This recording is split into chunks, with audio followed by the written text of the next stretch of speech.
नमस्कार, जय हिंद मेरे प्यारे साथियों। स्वागत है आप सभी का एक बार फिर से प्लेटफॉर्म बाय नवीन कुमार सिंह के यूट्यूब चैनल पे। मैं मधु शर्मा आप सभी का तहे दिल से स्वागत करती हूँ। स्वागत है आप सभी का एक बार फिर से बिहार एसएससी के टेस्ट डिस्कशन में।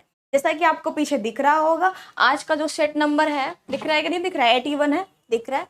सेट नंबर 81 हम लोग करेंगे और आज मैं फिर से आप सभी के साइंस के डिस्कशन को लेके चलूंगी। आप सभी अंत तक मेरे साथ बने रहना। चलिए स्वागत करते हैं एक बार फिर से Pawan Kumar ji. Good evening, good evening.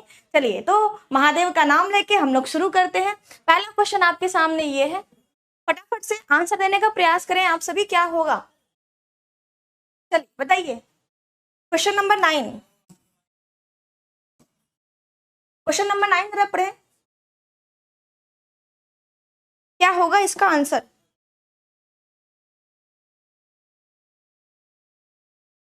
Pendulum घड़ी का आविष्कार किसने किया? Who invented the pendulum clock? Pendulum घड़ी का आविष्कार किसने किया? पेंडुलम घड़ी का आविष्कार किसने किया मेरे दोस्त? जैसा कि आप सभी जानते होंगे पेंडुलम घड़ी क्या होता है। पेंडुलम घड़ी वैसी घड़ी होती है जो आपका रोटेशन मोड में चलती रहती है, ठीक है। तो ये पेंडुलम घड़ी के बारे में पूछ रहा है। आपके ऑप्शन में दिए गए हैं Galileo Galilei, Thomas Alva Edison, Frederick Jones या इनमें से कोई नहीं। आपको ऑप्शन देख के पता चल रहा होगा कि पेंडुलम घड़ी इनमें से किसी ने आविष्कार नहीं किया, तो आंसर हो जाएगा D option is correct answer, कोई नहीं। तो पेंडुलम घड़ी का आविष्कार किसने किया मेरे दोस्तों? पेंडुलम घड़ी का आविष्कार क्रिश्चियन ह्यूगेंस ने किया था। किसने किया था? क्रिश्चियन ह्यूगेंस ने किया।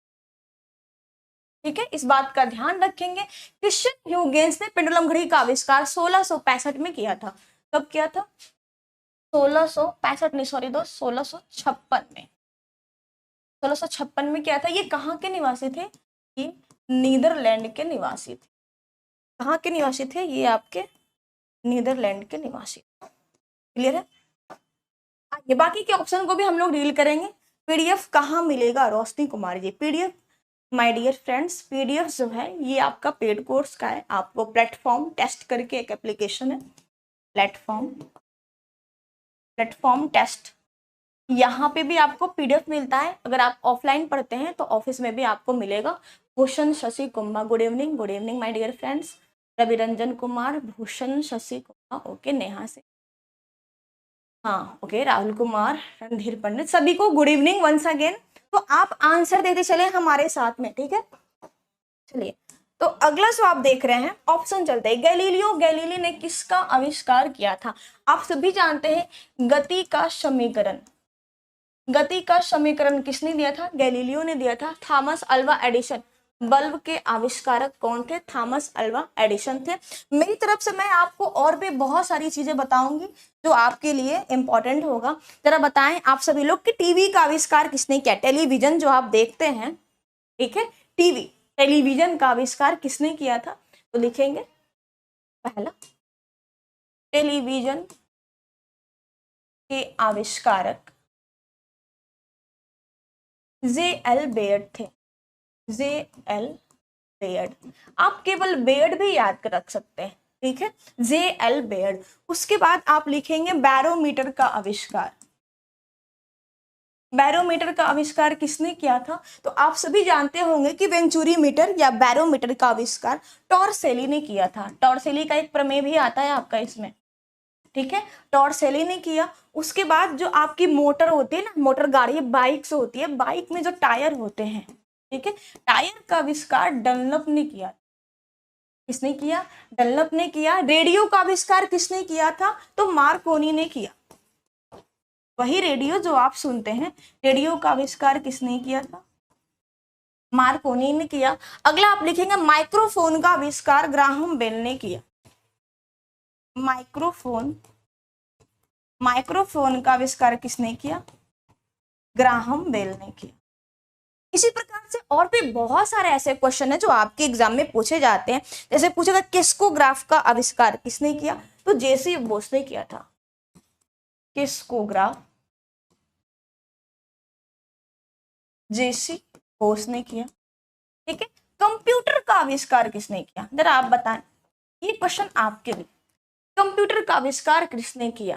वेरी गुड, बहुत अच्छा। पीडीएफ शो नहीं कर रहा है, ऐड हम कर सकते।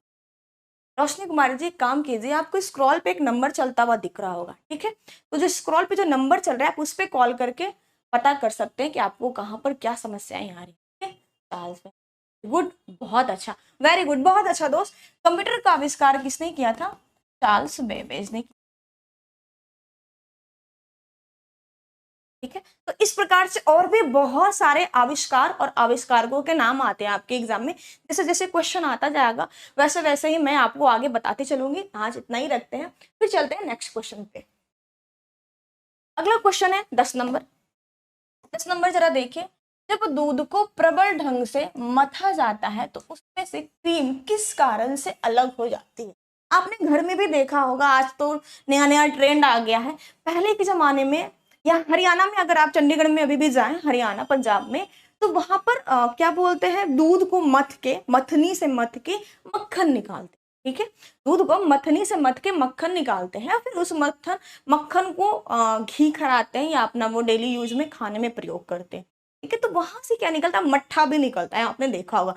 तो वो ऐसे रोटेशन वे में चलता है, तो उसमें कौन सा बल प्रयोग में होता है, ठीक है। तो अभिकेंद्रीय बल, गुरुत्वीय बल, घर्षण बल या अपकेंद्रीय बल। तो यहाँ पर मेरे दोस्त, जब हम लोग क्रीम निकालते हैं दूध से मथ के, तो वहां पर मेरे माय डियर फ्रेंड्स ये आपका अपकेंद्रीय बल काम करता है, यानी सेंट्रीफ्यूगल फोर्स काम करता है। कौन सा बल काम करता है? अपकेंद्रीय बल कार्य करता है। और इसी सिद्धांत पर एक और कार्य करता है, एक और काम होती है, वो होता है वॉशिंग मशीन। वॉशिंग मशीन, जो कपड़ा धोने वाली जो मशीन होती है, ये भी क्या करती है, ये भी सेंट्रीफ्यूगल फोर्स के सिद्धांत पर ही कार्य करती है। अब सेंट्रीफ्यूगल फोर्स क्या होता है, ठीक है, तो ध्यान से सुनेंगे। जब कोई पिंड, पिंड यानी कोई भी सिस्टम या कोई भी वस्तु आप बोल सकते हैं, जब कोई पिंड किसी वृत्ताकार कक्षा में गति करती है, ठीक है, जब कोई पिंड वृत्ताकार कक्षा में गति करती है, मोशन करती है, तो एक बल कार्य करता है, ठीक है। अब वह बल जो है केंद्र से बाहर की तरफ काम करता है, सेंटर से बाहर की तरफ काम करता है, तो वो क्या कहलाता है, सेंट्रीफ्यूगल फोर्स, अपकेंद्रीय बल कहलाता है। लेकिन इसी का एक जस्ट और अपोजिट आता है कि जब कोई वस्तु या कोई भी क्या बोलते हैं, निकाय बोल सकते हैं, या कोई भी वस्तु या कोई भी वाहन वृत्ताकार कक्षा में गति कर रही है और उस पर एक बल कार्य करी जो सेंटर की तरफ कार्य करती है, ठीक है, तो ये कहला जाता है आपका अभिकेंद्रीय बल। क्या कहला जाता है? अभिकेंद्रीय बल कहला जाता है, यानी सेंट्रीपेटल फोर्स कहला जाता है, सेंट्रीपेटल, ठीक है। यानी अगर कोई जो बल है, एक स्पेशल बल केंद्र की तरफ, केंद्र की तरफ कार्य करेगी, तो वो क्या कहला जाएगा, अभिकेंद्रीय बल। और केंद्र से बाहर की तरफ,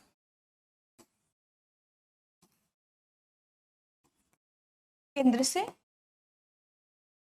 बाहर की ओर कार्य करेगी, तो ये कहला जाएगी आपका सेंट्रीफ्यूगल फोर्स, अपकेंद्रीय बल कहलाएगा, ठीक है। और यहाँ पे एक फॉर्मूला आपके एग्जाम में बड़ा बेस्ट पूछता है, अभी केंद्रीय बल का फॉर्मूला पूछता है, यानी F बराबर mv²/r,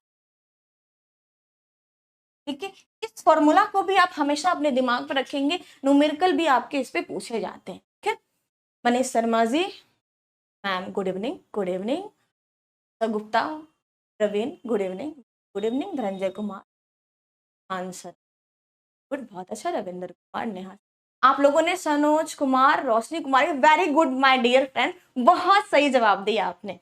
अमिता कुमारी, अच्छा, वेरी गुड, बहुत अच्छा, बिल्कुल सही जवाब दे रहे हैं आप लोग, बिल्कुल सही जा रहे हैं, मुझे बहुत अच्छा लग रहा है, आप सभी ने बिल्कुल सही बताया। तो आंसर क्या हो जाएगा, D option is correct answer. Next, गति के दूसरे समीकरण द्वारा किसके बीच संबंध को दर्शाया गया है? गति का सेकंड इक्वेशन की बात हो रही है, मोशन का सेकंड क्वेश्चन। गति का समीकरण या दूसरा समीकरण ये पूछ रहा है कि किसके बीच रिलेशन को दर्शाता है। The second equation of motion shows the relation between, ठीक है। गति का जो दूसरा समीकरण है ये किसको दर्शाता है? पहले तो आप जाने कि गति का समीकरण दिया किसने, गति का समीकरण, गति का समीकरण गैलीलियो ने दिया था, गति का समीकरण किसने दिया? गैलीलियो ने। गति के 3 समीकरण होते हैं, गति के 3 समीकरण होते हैं। यहाँ पर आपसे केवल सेकंड के बारे में पूछा, हम लोग तीनों समीकरण की बात करेंगे, ठीक है। और तीनों समीकरण से संबंधित जो भी रिलेशन दिखाए जाते हैं उन सब की बात करेंगे।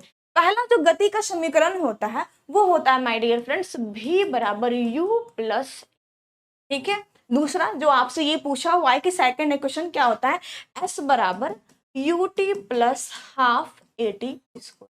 और जो तीसरा होता है, इसको आप 2 तरीके से लिख सकते हैं, लेकिन जो ऑथेंटिक, जो आपको इजिली याद हो जाए, मैं उसको लिखूंगी v स्क्वायर बराबर u स्क्वायर प्लस 2as। इसको याद करना काफी आसान है, ये 3 इक्वेशन है, इन तीनों को आप अच्छे से याद रखेंगे। एग्जाम में इस पे बेस्ड न्यूमेरिकल भी पूछे जाते हैं। देखिए पहला जो आपको दिख रहा है v बराबर u प्लस at, ठीक है।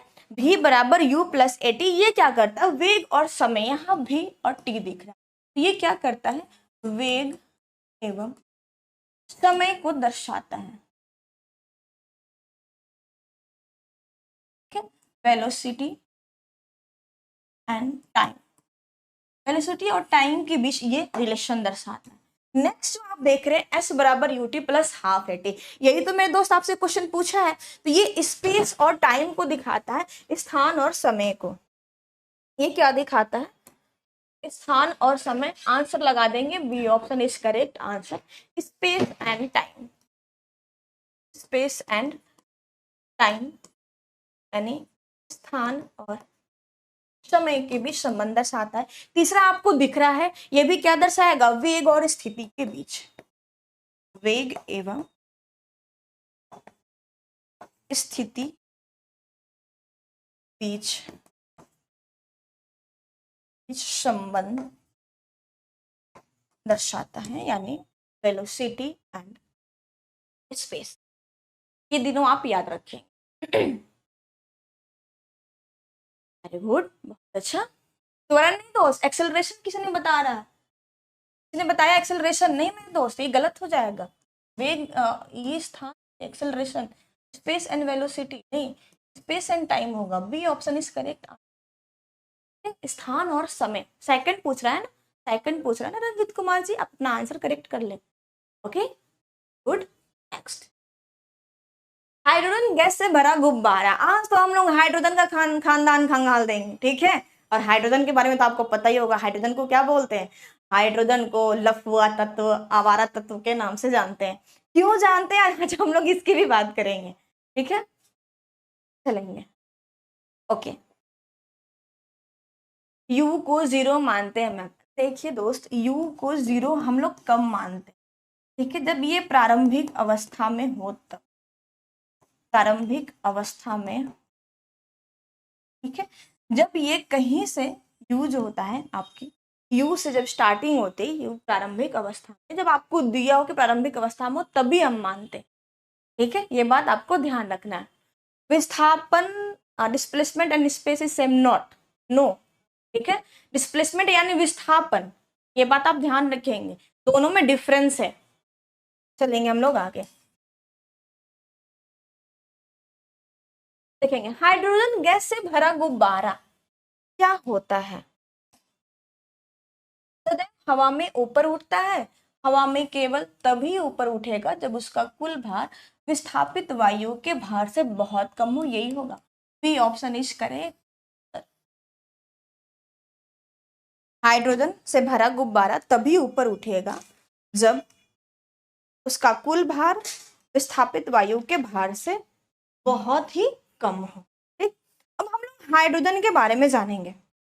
देखिए, हाइड्रोजन की खोज सर्वप्रथम 1766 में, ठीक है, 1766 में हाइड्रोजन की खोज हेनरी कैवेंडिश के द्वारा किया गया, हेनरी कैवेंडिश के द्वारा किया गया।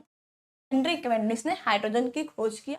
हाइड्रोजन को आवारा तत्व के नाम से जाना जाता है, ठीक है, क्योंकि जब शुरुआत में पीरियोडिक टेबल बना था आपका, आवर्त सारणी जब बनाई गई थी, ठीक है, तो उसमें हाइड्रोजन को एक निश्चित स्थान नहीं दिया गया था, क्योंकि ये दो दो चीजों का गुण प्रदर्शित करता है। दो दो चीज में जैसे ये किसका किसका गुण प्रदर्शित करता है, तो मेरे दोस्त यह जो है क्षार धातु और हैलोजन धातु, क्षार धातु एवं हैलोजन तत्व दोनों का गुण प्रदर्शित करता है, दोनों का गुण प्रदर्शित करता है।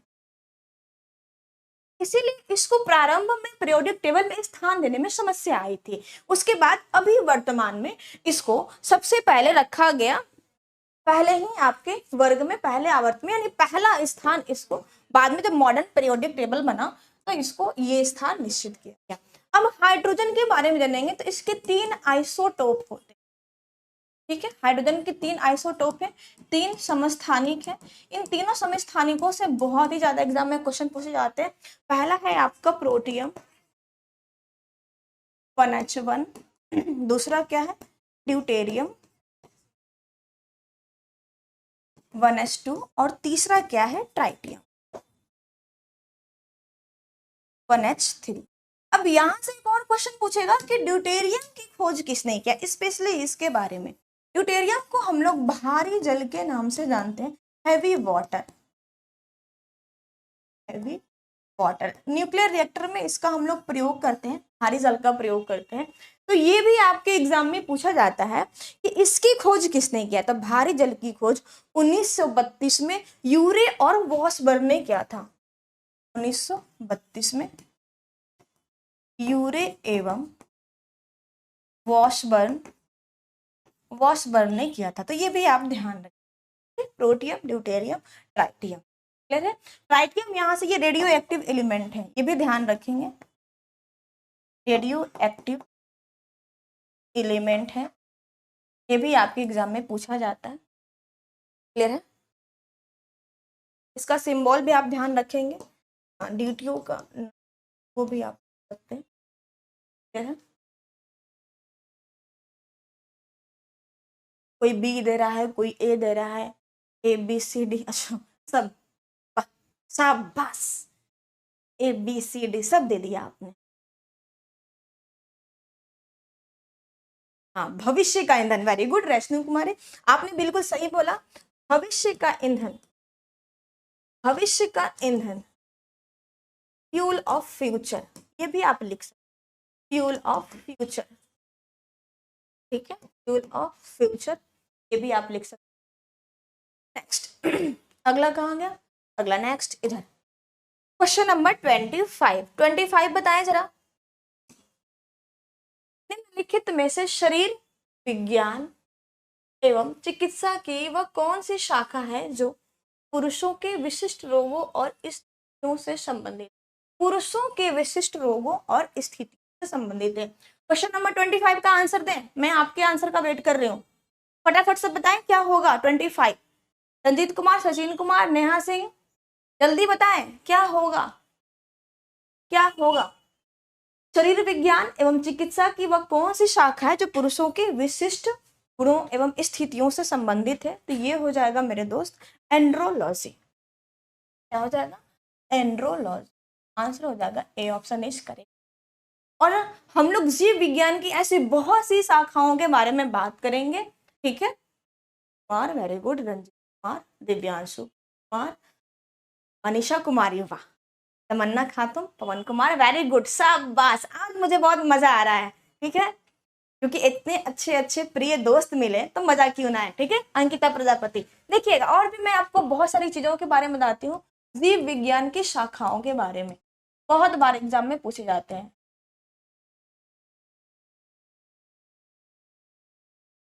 पहला लिखेंगे साइटोलॉजी, यही से चूंकि स्टार्ट होता है, कोशिका विज्ञान, कोशिका विज्ञान, study of cell, study of cell is called कोशिका विज्ञान एंड साइटोलॉजी। साइटोलॉजी के अंतर्गत हम लोग कोशिकाओं का अध्ययन करते हैं।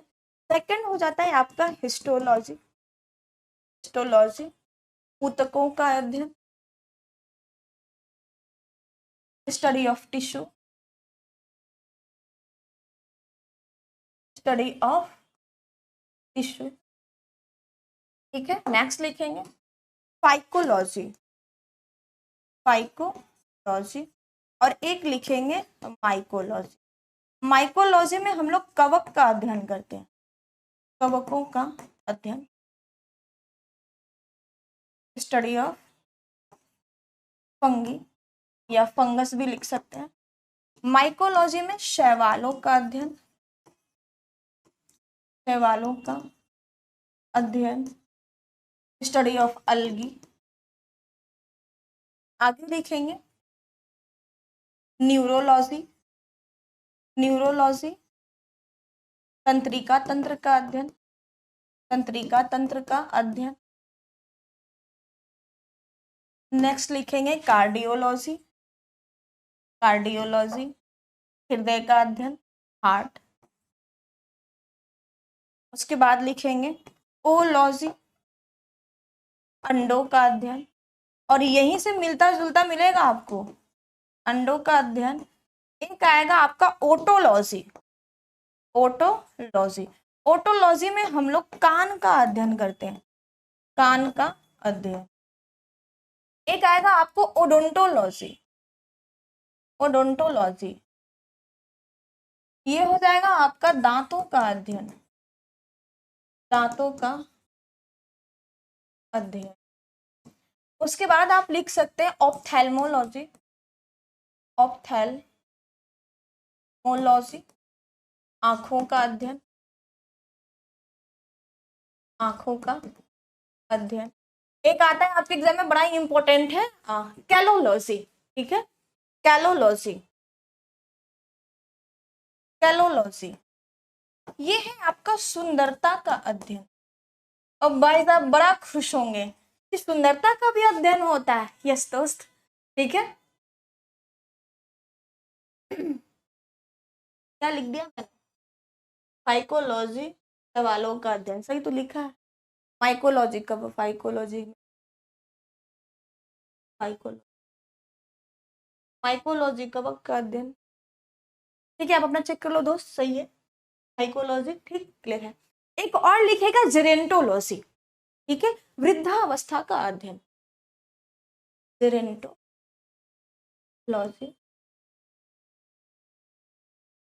वृद्धावस्था का अध्ययन।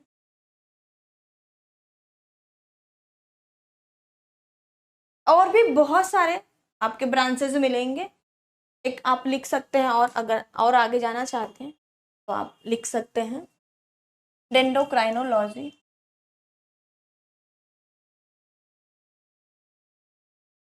पौधों का उम्र ज्ञात कर, पौधों की उम्र ज्ञात किया जाता है, ठीक है।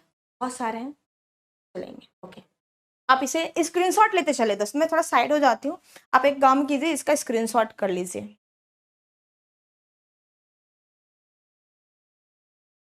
ओके नेक्स्ट, अगला बताएं, हाइड्रोजन अन्य तत्वों के साथ संयोग करती है, कैसे संयोग करती है? हाइड्रोजन जो है अन्य तत्वों के साथ में संयोग करती है, क्यों करती है?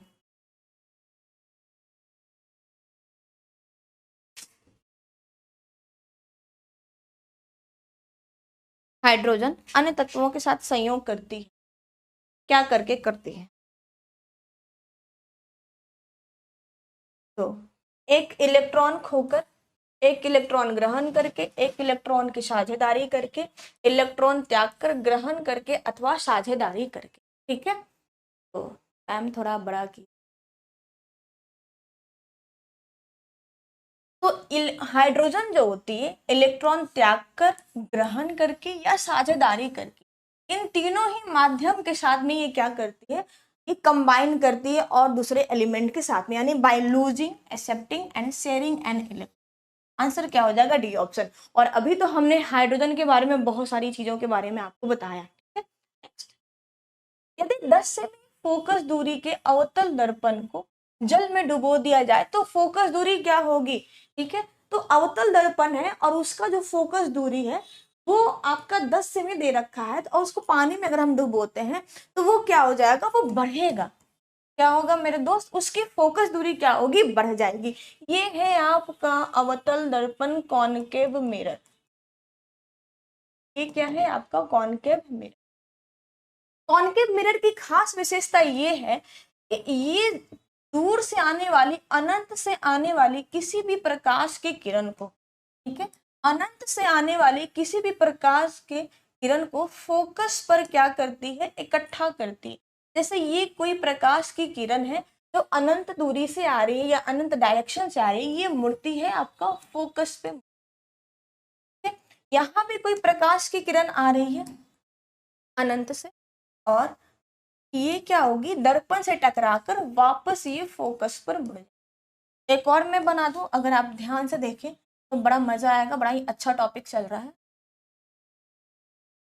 यहाँ से कोई प्रकाश की किरण आई, ये भी आपका फोकस मुड़ जाएगी, और यहाँ से भी कोई प्रकाश की किरण,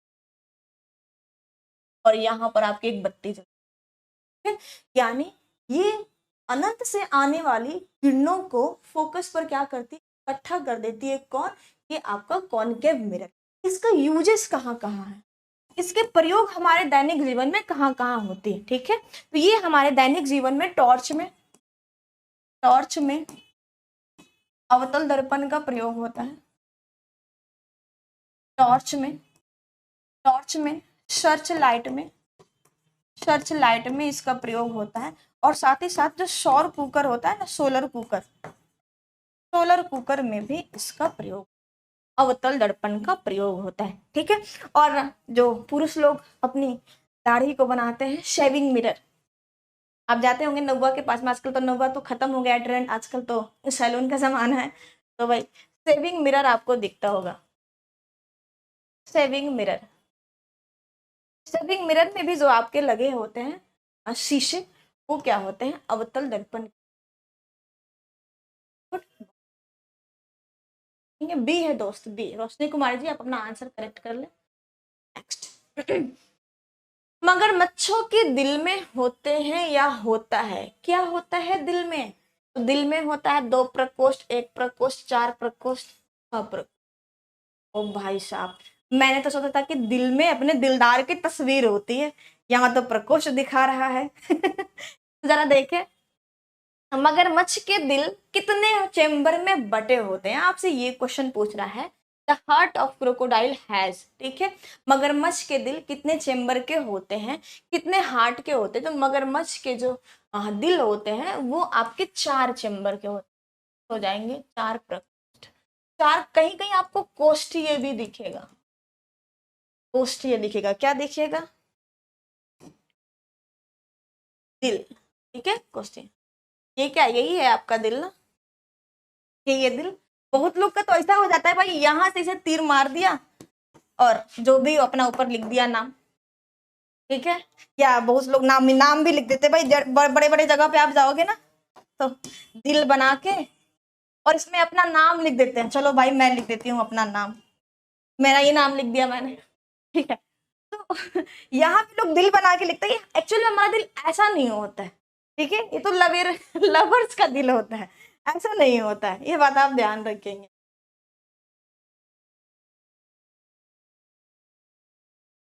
दिल यानी आपका हृदय। तो आज हम लोग केवल दिल की बात करेंगे, हृदय की बात करेंगे, ठीक है। चलिए तो हम लोग बात करते हैं। पहले तो आप चेंबर के बारे में जान लीजिए कि किसके किसके चेंबर कितने भागों में बटे होते हैं। एक चेंबर का हृदय किसका होता है, एक होती है स्कॉल्डियन फिश, स्कॉल्डियन नाम की एक फिश होती है, स्कॉल्डियन मछली। स्कॉल्डियन ये एक अपवादित मछली है, मछली वर्ग के अंतर्गत आती है, जिसका हृदय जो होता है एक चेंबर का।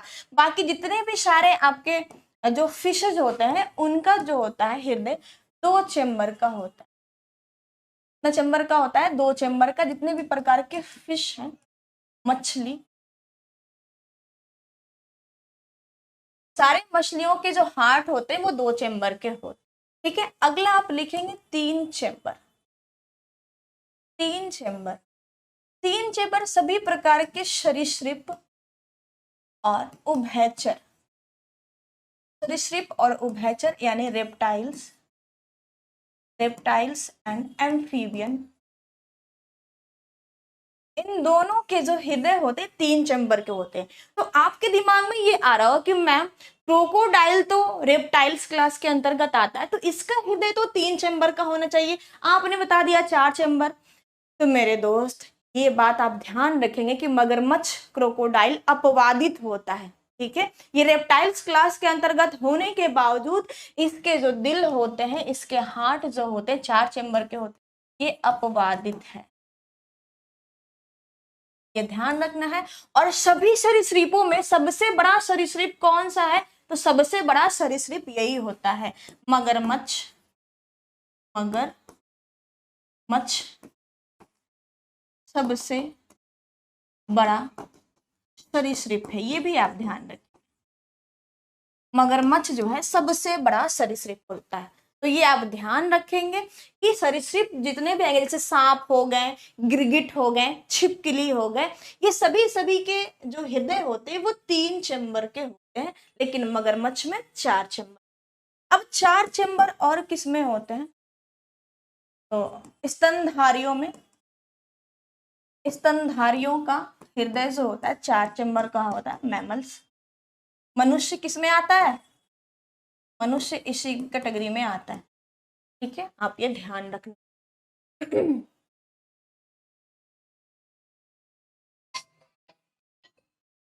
आगे हम लोग देखेंगे। राम राम रोहित चौहान, राम राम जी।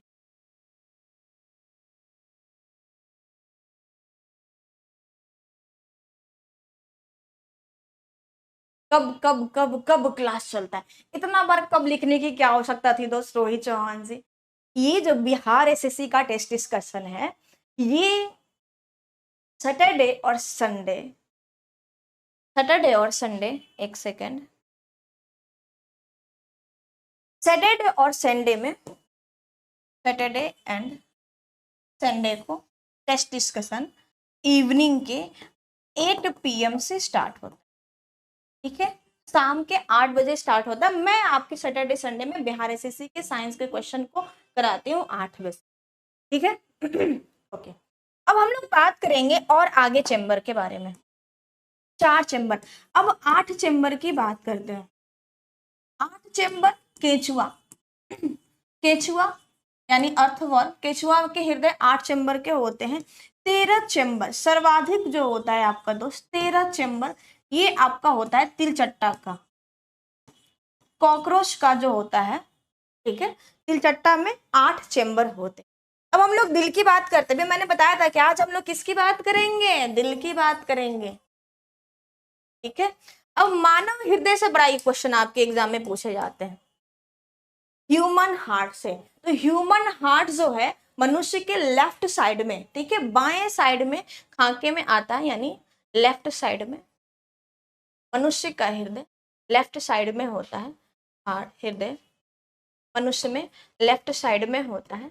और मनुष्य का हृदय का वजन जो होता है ये औसतन 300 ग्राम का होता है, ठीक है। अगर आपको ग्राम याद करने में दिक्कत होता है मेरे दोस्त, तो आप क्या करें, मैम डॉल्फिन में कितना, डॉल्फिन में 4 स्तनधारी है ना, डॉल्फिन में 4 होगा, डॉल्फिन लिख लीजिए भाई, डॉल्फिन में 4 होगा। अब हम लोग बात करेंगे कि मनुष्य का जो हृदय होता है उसका वजन कितना होता है, 300 ग्राम का होता है। आपको याद करने में दिक्कत होता है ग्राम, तो आप पाव भर याद रख सकते, ठीक है, पाव भर मतलब 250 ग्राम, ठीक है, तो पाव भर आप याद रख सकते हैं, लेफ्ट साइड में होता है। उसके बाद मनुष्य का जो हृदय होता है वो लब और डब, इसमें आवाज करता है, लब डब, लब नहीं, लब और डब।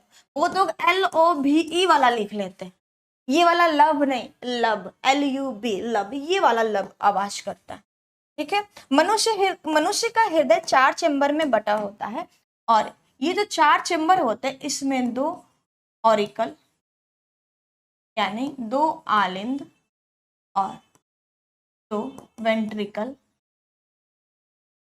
यानी 2 निलय होते, ऊपर वाले को आलिंद, नीचे वाले को निलय कहा जाता है। हृदय क्या काम करता है, मानव का जो हार्ट होता है, जो हृदय होता है, वो पंप की भांति काम करता है, ठीक है। किसका काम करता है, पंप की भांति, मतलब ये आपकी बॉडी में पूरे बॉडी में ब्लड को फ्लो कराता है, ब्लड को भेजने का काम करता है, और हृदय से ही आपका ब्लड जाता है फेफड़े में, जहां पर आपका ब्लड प्योर होता है। ठीक है, अब हृदय की बात हम लोग कर ही रहे हैं तो सारी बातें हम लोग यहाँ पे कर देंगे। हृदय में 2 प्रकार के नोड होते हैं, 2 नोड, 2 गांठें पाए जाते हैं, एक होता है एसए नोड और एक होता है एवी नोड।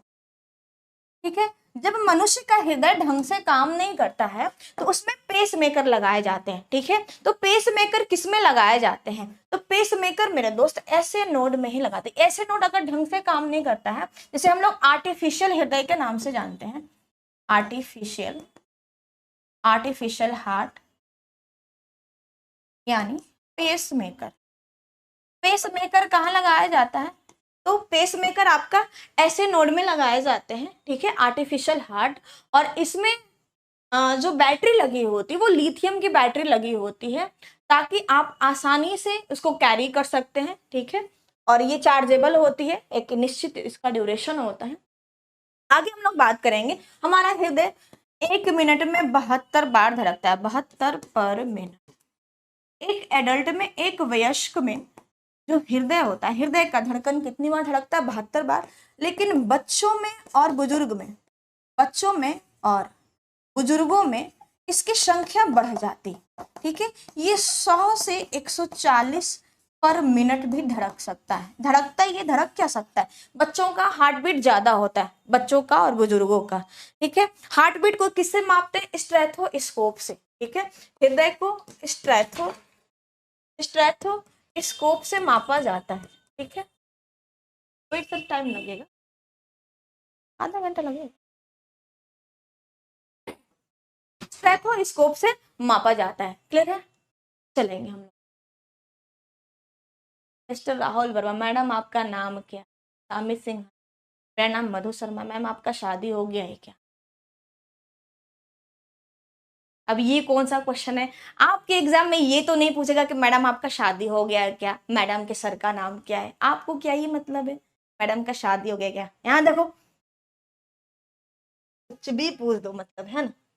और जरा इधर देखो, निम्नलिखित में से कौन सा वर्णक हमारे बालों, त्वचा और आंखों के रंग में मुख्य रूप से, यहाँ ध्यान दो दोस्त, यहाँ ध्यान दो। एग्जाम में ये नहीं पूछेगा कि आपकी बायोलॉजी वाली मैडम के हस्बैंड का क्या नाम था, ये क्वेश्चन पूछेगा। ठीक है, बालों, त्वचा और आंखों के रंग मुख्य रूप से उत्तरदायी होते हैं, किस कारण से, मेलानिन पिगमेंटेशन के कारण से। ठीक है, मेलानिन पिगमेंटेशन जो होते हैं हमारी त्वचा के, हमारी त्वचा के एपिडर्मिस में, एपिडर्मिस एपिडर्मिस में एक कोशिका होती है। ठीक है, मेलानोसाइट सेल, मेलानोसाइट सेल्स। ठीक है, मेलानोसाइट एक कोशिका होती है, यहीं से मेलानिन पिगमेंट निकलता है। ठीक है, जो आपकी त्वचा का रंग निर्धारण होता है। ठीक है, जिसकी बॉडी में मेलानिन पिगमेंट ज्यादा होता है या स्किन में पाया जाता है, उसका बॉडी और ज्यादा डार्क कलर का होता है। जिसकी बॉडी में मेलानिन पिगमेंट कम स्रावित होता है, उसकी बॉडी फेयर होती है। और जिसकी बॉडी में बिल्कुल भी नहीं पाया जाता है, उसकी बॉडी में एक प्रकार का डिजीज हो जाता है, मेलानिन पिगमेंट नहीं पाया जाता, उसे हम लोग श्वेत रोग के नाम से जानते हैं, श्वेत रोग या एल्ब्यूमिन डिजीज, एल्ब्यूमिन रोग। ठीक है, जिसमें मेलानिन नहीं पाया जाता है, मेलानिन नहीं पाया जाता। ठीक है, ये एक प्रकार का वर्णक होता है, ये भी आप ध्यान। गुस्सा हो गया मैडम जी, अरे नहीं गुस्सा हो गए कहाँ जाएंगे आप लोगों से, इतना नहीं लोड लेना है। चलेंगे, आप लोगों से भला मैं गुस्सा हो सकती हूँ। क्लीन वर्ड्स, अच्छा ठीक, कोशिश करती हूँ। पल एवं समय का गुणनफल, ठीक है, फोर्स एंड टाइम का प्रोडक्ट क्या कहलाता है। ठीक है, बल और समय का गुणनफल क्या कहलाता है, तो आवेग कहलाता है, आवेग यानी इम्पल्स। बल एवं समय, बल फोर्स टाइम, आवेग बराबर बल गुणित इम्पल्स कहलाता है, जगह से ऑप्शन। ठीक है। तो इसका मात्रक क्या होगा और विमा क्या होगा, तो ध्यान रखिएगा। जैसे ही आपको दिख रहा है, आप अगर फॉर्मूला में लिखना चाहते हैं तो आवेग P बराबर F इंटू, तो यहीं से आप मात्रक निकाल सकते हैं। फोर्स का मात्रक क्या होता है, न्यूटन होता है। टाइम का मात्रक क्या होता है, सेकंड हो सकता है, यानी Newton into second, Newton second इसका मात्रक हो जाएगा। इसका विमा क्या होगा, विमा हो जाएगा mL t के पावर माइनस, यही इसका विमा हो जाएगा। ये भी आप ध्यान रखेंगे। और ये बात एक बार और आप ध्यान रखना, आवेग और संवेग दोनों का विमा सेम होता है। आवेग एवं संवेग दोनों का विमा समान होता है, समान होता, क्या होता है, दोनों का विमा समान होता है mL t के पावर -1। ये भी ध्यान रखेंगे। ठीक है, वेरी गुड, बहुत अच्छा। तो आंसर क्या हो जाएगा 54 का, C option is correct answer. आवेग। नेक्स्ट, अगला, यदि समान ताप वाली गेंदे, दो गेंदे परस्पर टकराती है तो निम्न में से क्या संरक्षित रहेगा। समान ताप वाली, same temperature, if two balls of same temperature collides with each other then which of the following will be conserved. क्या आपका संरक्षित रहेगा, ताप, गतिज ऊर्जा, वेग या संवेग। संवेग आपका, मोमेंटम आपका क्या रहेगा, कांस्टेंट रहेगा। आंसर हो जाएगा डी ऑप्शन। अब संवेग क्या होता है, अभी जस्ट हमने बोला आवेग और संवेग ही बताया ना। हाँ, आवेग और संवेग दोनों का क्या होता है, विमा सेम होता है। ठीक है, तो संवेग क्या होता है, संवेग बराबर m इंटू, संवेग बराबर m इन, ठीक है। तो इसका मात्रक क्या हो जाएगा, तो इसका मात्रक होगा, जैसे आपको m दिख रहा है तो m का क्या हो जाएगा, kg हो जाएगा। और v का, वेलोसिटी का क्या होता है, मीटर पर सेकेंड। तो आपका यही निकल के आ गया मात्रक। इसका विमा निकाल लीजिए तो सेम होगा mLt के पावर -1। बड़ा ही आसान है दोस्त, एकदम लोड नहीं लेना है। ठीक है, mLt के पावर -1। लेकिन यहां से क्वेश्चन पूछता है संवेग संरक्षण का सिद्धांत, संवेग संरक्षण का सिद्धांत। ये बड़ा हिट क्वेश्चन है एग्जाम का। संवेग संरक्षण का सिद्धांत क्या होता है, यदि किसी नियत द्रव्यमान वाले निकाय पर, सिस्टम पर, ठीक है, किसी नियत द्रव्यमान वाले निकाय पर या सिस्टम पर कोई बाह्य बल नहीं काम कर रहा होता है, तो उस निकाय पर जो संपूर्ण रेखीय संवेग होता है वो समय के साथ नियत रहता है। ठीक है, और इस सिद्धांत पर क्या काम करता है, इसी सिद्धांत पर काम करता है बंदूक की गोली से निकलना, बंदूक का गोली से निकलना संवेग संरक्षण के सिद्धांत पर कार्य करता है। बड़ा ही एग्जाम में क्वेश्चन पूछता है। और एक रॉकेट नोदन, रॉकेट, ठीक है। अब यहां पर आपसे संवेग के बारे में पूछ रहा है, इसे हम लोग P से निरूपित करते हैं। P बराबर P1 plus P2 plus P3 dash dash dash dash कर दीजिए। यहाँ पे एरो जरूर दे दीजिएगा। और आप ऐसा लिख सकते हैं M1 V1 plus M2 V2 plus M3 dash dash. Reasoning कौन पढ़ाते हैं मैम, प्लीज बताइए। रीजनिंग आपके अमित सर पढ़ाएंगे और मेरे बाद ही आएंगे, मैथ वाले सर आएंगे या रीजनिंग वाले सर आएंगे। ठीक है, बाकी आपके ऑप्शन में कुछ बचे चीज है वो भी आप देख लीजिए, उसको क्यों छोड़ना। गतिज ऊर्जा, काइनेटिक एनर्जी बराबर हाफ m, ये भी बड़ा पूछे जाते हैं एग्जाम में। नेक्स्ट, किसी कंपन करते हुए क्वार्टर्स क्रिस्टल द्वारा उत्पन्न पराश्रव्य तरंगे होती।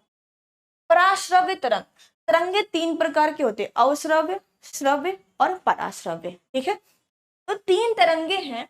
तो ये पूछ रहा है कि क्रिस्टल द्वारा उत्पन्न पराश्रव्य तरंगे किस प्रकार की तरंगे हैं। तो ये केवल अनुदैर्ध्य होती है, ये केवल अनुदैर्ध्य होती है, लॉन्गिट्यूडनल होती।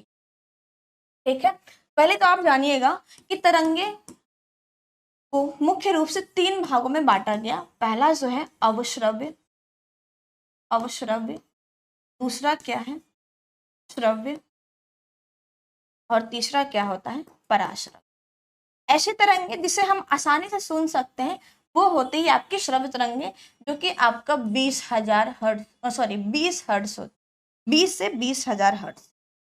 इससे श्रव्य तरंगे क्या होती है, 20 से 20,000 हर्ट्ज के बीच की तरंगों को श्रव्य, 20 हर्ट्ज से कम, 20 हर्ट्ज से कम जो होती है अवश्रव्य होती है, और 20,000 हर्ट्ज से अधिक वाले को हम लोग क्या बोलते हैं, पराश्रव्य, जिसे हम लोग जनरल वे में नहीं सुन सकते। निधि कुमारी मैम क्लास डेली, ये क्लास डेली नहीं होता है, केवल सैटरडे और संडे को होता है, ठीक है।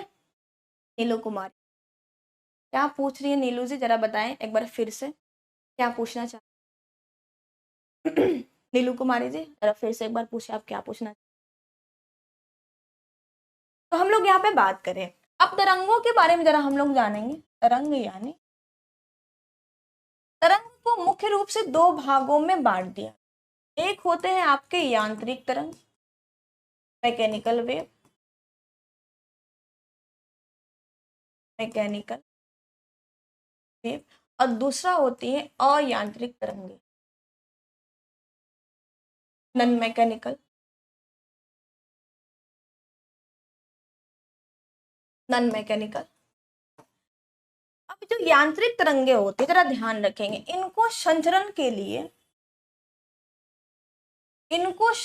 के लिए माध्यम की आवश्यकता होती, माध्यम बोले तो मीडियम की आवश्यकता होती, ठीक है। इनको चलने के लिए माध्यम की आवश्यकता होती है, जहां पर माध्यम नहीं होगा यांत्रिक तरंगे वहां पर विचरण नहीं कर सकती है, साथ ही यह निर्वात में विचरण नहीं करती है। ये जो होती है निर्वात में नहीं चलती। क्यों भाई निर्वात में नहीं चलेगी, क्योंकि निर्वात में कोई माध्यम नहीं होता है, तो यांत्रिक तरंगे भला कैसे चलेंगे।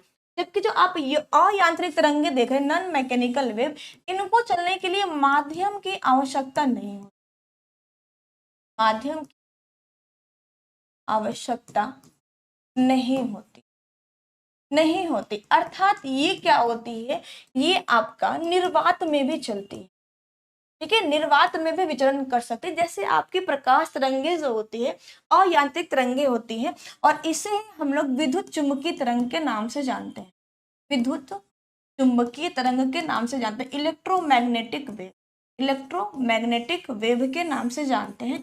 और इन सभी का तरंग का वेव होता है वो प्रकाश तरंग के समान होता है, 3 × 10⁸ मीटर पर सेकेंड के समान होता है, ठीक है। इनकी गति लगभग सभी की समान होती है। इसमें कौन कौन से तरंग आते हैं उनकी भी बात करेंगे। पहले हम लोग अयांत्रिक तरंग के बारे में जरा देख, यांत्रिक तरंग के बारे में। यांत्रिक तरंग मुख्य रूप से दो प्रकार की होती है, अनुदैर्ध्य और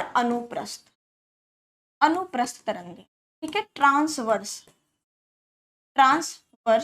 वेव। और अनुदैर्ध्य जो हो जाएगा ये आपका लॉन्गिट्यूडनल, तो आपसे पूछा है। ये क्या होती है, संपीड़न और विरलन के रूप में चलती है, देखिए आपको दिख रहा होगा। और अनुप्रस्थ जो आप देख रहे हैं ये श्रृंग और गर्त के रूप में होती है, तो आप देख रहे हैं, और गर्त ये इस प्रकार। तो ये ऊपर वाला श्रृंग है, नीचे वाला गर्त, श्रृंग और गर्त के रूप में अनुप्रस्थ चलती है। अनुदैर्ध्य तरंग के अंतर्गत ही आपकी ध्वनि तरंग किस में आती है, अनुदैर्ध्य तरंग के अंतर्गत आती है, संपीड़न और विरलन के रूप में आती है, चलती है। ध्वनि तरंग या अनुदैर्ध्य तरंग जो होती है ध्रुवण प्रदर्शित नहीं करती है, ध्रुवण का गुण जो होता है ये प्रदर्शित नहीं, देखिए मैंने क्रॉस मार दिया, ये बात ध्यान, ठीक है, ध्रुवण का गुण प्रदर्शित नहीं करती है। अनुदैर्ध्य तरंग के अंतर्गत कौन कौन से तरंग आते हैं, जैसे स्प्रिंग में उत्पन्न तरंग अनुदैर्ध्य तरंग के अंतर्गत आते हैं, ठीक है। भूकंपीय तरंग में पी और एल वेव अनुदैर्ध्य तरंग के अंतर्गत आएंगे। हृदय का जो धड़कन होता है वो भी अनुदैर्ध्य तरंग के अंतर्गत, ठीक है। अनुप्रस्थ तरंग के अंतर्गत कौन कौन से तरंगे आते हैं, तो अनुप्रस्थ तरंग के अंतर्गत जल की सतह पर मतलब लेयर पर जो तरंग उत्पन्न होता है वो आपका अनुप्रस्थ तरंग। भूकंपीय तरंग में एक तरंग का आपका बच गया एस वेव, ठीक है, भूकंपीय में। तो भूकंपीय तरंग में एस वेव जो होता है वो अनुप्रस्थ के अंतर्गत आता है। उसके बाद जो भी म्यूजिकल इंस्ट्रूमेंट होते हैं यानी डोरी में उत्पन्न तरंग, वो सभी के सभी अनुप्रस्थ तरंग के अंतर्गत आते हैं, ठीक है, याद रहेगा हमेशा। चलिए हम लोग नेक्स्ट क्वेश्चन की तरफ। आंसर हो गया ना, ए ऑप्शन को क्लियर है। घेंघा का विकार किसकी कमी से होता है? घेंघा एक प्रकार का रोग होता है, घोंघा मत जान लीजिएगा, घोंघा एक जीव है, घोंघा स्नेल ये जीव है, ठीक है। बहुत लोगों को घेंघा और घोंघा में फर्क ही नहीं समझ में आता है, ठीक। तो जो घेंघा है ये एक प्रकार का डिजीज होता है, ठीक है। तो ये किसकी कमी से होगा? पोटेशियम आयोडीन, आयोडीन की कमी से। क्वाइट, तो ये हो जाएगा आयोडीन की कमी से होने वाला रोग। ये आपके गले में, इसको गलसुआ या गलफुल्ली रोग के नाम से भी जानते हैं, ठीक है। और आयोडीन की कमी से और भी बहुत सारे रोग होते हैं जिनके बारे में आप लिख लीजिएगा। एक लिखेगा जड़ मानवता, ठीक है, जड़ मानवता, क्रेटिनिज्म, जड़ मानवता, क्रेटिनिज्म,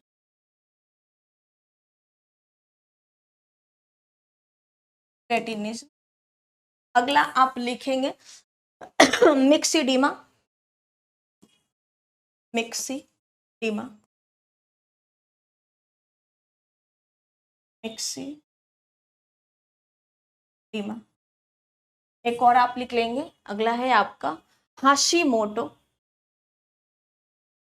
हाशीमोटो। ये सब आयोडीन की कमी से होने वाले। नेक्स्ट, टेफ्लॉन किस एकलक का बहुलक है? टेट्राफ्लोरोएथेन, क्लोरोप्रिन, विनाइल क्लोराइड या एसिलिन नाइल क्लोराइड। ये जगह टेट्राफ्लोरोएथेन, टेफ्लॉन जो है टेट्राफ्लोरोएथेन का एक बहुलक होता है, और साथ ही ये जो एक प्रकार का रासायनिक रूप से निष्क्रिय और ऊष्मारोधी होता है। ये क्या होता है? निष्क्रिय एवं ऊष्मारोधी होता है, ऊष्मारोधी होता है। इसका यूज कहाँ होता है? इसका यूज जो होता है नॉन स्टिक बर्तन बनाने में, ठीक है, नॉन स्टिक बर्तन बनाने में, ठीक है, नॉन स्टिक बर्तन बनाने में। साथ ही साथ इसका प्रयोग जैसे कोई एसिड वगैरह रखने का बर्तन होता है ना, सांद्र एसिड, कौन का एसिड? सांद्र एसिड को रखने वाला जो बर्तन बोल सकते हैं या पात्र बोल सकते हैं, रखने वाला पात्र या बर्तन, तो ऐसा बर्तन जिसमें एसिड रिएक्ट ना करे, तो वैसे बर्तन को बनाया जाता है टेट्राफ्लोरोएथेन के माध्यम से ही बनाया जाता है, ठीक है। चलेंगे हम लोग नेक्स्ट, अगला देखेंगे यूरेनियम 235 में न्यूट्रॉनों की संख्या बताइए। तो सबसे पहले तो आप यहाँ पे एटॉमिक नंबर और एटॉमिक मास देख लीजिए, ठीक है, और क्या कीजिए घटा दीजिए, न्यूट्रॉन की संख्या निकल जाएगी। तो यहाँ पर दिखेगा परमाणु क्रमांक 92 और परमाणु भार जो आपको दिख रहा है 90। तो आप इसको सिंबल के माध्यम से भी दर्शा सकते हैं, ठीक है। तो परमाणु क्रमांक को हम लोग जेड से निरूपित करते हैं, परमाणु भार को हम लोग जो है ए से निरूपित करते हैं। आपको न्यूट्रॉन की संख्या निकालना है, तो ए माइनस जेड 295 माइनस 92, ये निकल के आएगा 143। अरे भाई साहब ये आ गया 143 मुझे तो बड़ा दिक्कत है भाई 143। वेरी गुड, बहुत अच्छा, गजब, शाबाश। आज तो एकदम धड़ाधड़ आंसर की लाइन लगी हुई है, मजा आ गया आज मुझे, ठीक है।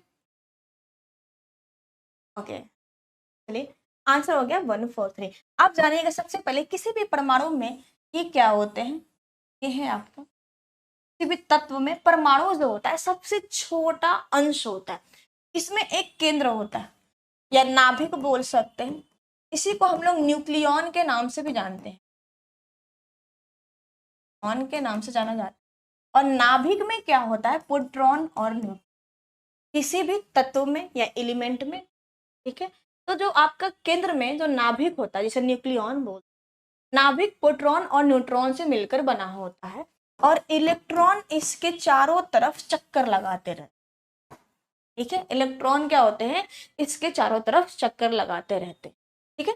तो हो जाएगा, आंसर हो जाएगा सी ऑप्शन, आप यहाँ पे देख सकते हैं। अगर आपको ऐसे नहीं याद है तो आप डायरेक्ट आंसर भी इसमें से माइनस कर लेंगे, आंसर निकल के आ जाएगा, ठीक है। कौन सा युग्म सही सुमिलित नहीं है? मिलान करने वाला आया है भाई, मिलान कीजिए कौन सा सही नहीं। विटामिन ए का रासायनिक नाम रेटिनॉल है, वेरी गुड। विटामिन बी3 का रासायनिक नाम nicotinamide, very good. Vitamin D का डिटेकोफेरॉल, नहीं मेरे दोस्त, विटामिन डी का रासायनिक नाम है कैल्सियम, कैल्सियम, ठीक है, यही गलत है, आंसर हो जाएगा आपका। विटामिन के फिलोक्विनोन, बिल्कुल सही है। अच्छा, टोकोफिरॉल जो आपको दिख रहा है, टोकोफिरॉल किसका रासायनिक नाम है? तो टोकोफिरॉल जो विटामिन के का है, टोकोफेरॉल, टोकोफेरॉल, ये है आपका विटामिन के का रासायनिक नाम है। अच्छा, विटामिन की खोज किसने की? विटामिन की खोज लूनिन नाम के वैज्ञानिक ने किया। लेकिन आप लोग तो सी फंक मार के आते हैं एग्जाम में दोस्त, लेकिन इसका जो नामकरण किया था वो किया था आपका सी फंक ने, ठीक है। तो एग्जाम में अगर लूनिन नाम न रहे तो आप सी फंक ही लगाएंगे, ठीक है, ये बात। यहाँ से दो पूछेगा कि विटामिन के कितने प्रकार होते हैं, तो विटामिन दो प्रकार के हो, एक होता है आपका वाटर सोल्यूबल और एक होता है फैट सोल्यूबल, यानी वसा में घुलनशील, वसा में घुलनशील विटामिन, ठीक है। तो इसे हम लोग लिखेंगे एडेक, क्या पढ़ेंगे, एडेक, यानी vitamin A, vitamin D, vitamin और विटामिन, ये चार प्रकार के विटामिन जो है जो वसा में घुलनशील। वाटर सोल्यूबल यानी पानी में घुलनशील विटामिन, पानी में घुलनशील विटामिन, जो पानी में घुलते हैं, तो विटामिन बी एंड विटामिन, ये ध्यान रखिएगा, यहाँ पे 4 है, यहाँ पे आपके 2 है, क्लियर है। ओके, वेरी गुड, चलेंगे नेक्स्ट, अगला। तत्वों के निम्न जोड़े में कौन से जोड़ों की दोनों तत्व संक्रमण तत्व है? ट्रांजिशन एलिमेंट, क्या है, ट्रांजिशन एलिमेंट है। कौन से जो जोड़े तत्व आपको दिख रहे ट्रांजिशन एलिमेंट? तो सबसे पहली बात तो देखिएगा दोस्त, ट्रांजिशन एलिमेंट किसे कहते हैं? ट्रांजिशन एलिमेंट, संक्रमण तत्व, ये जो है ये आपके ट्रांजिशन एलिमेंट जिसमें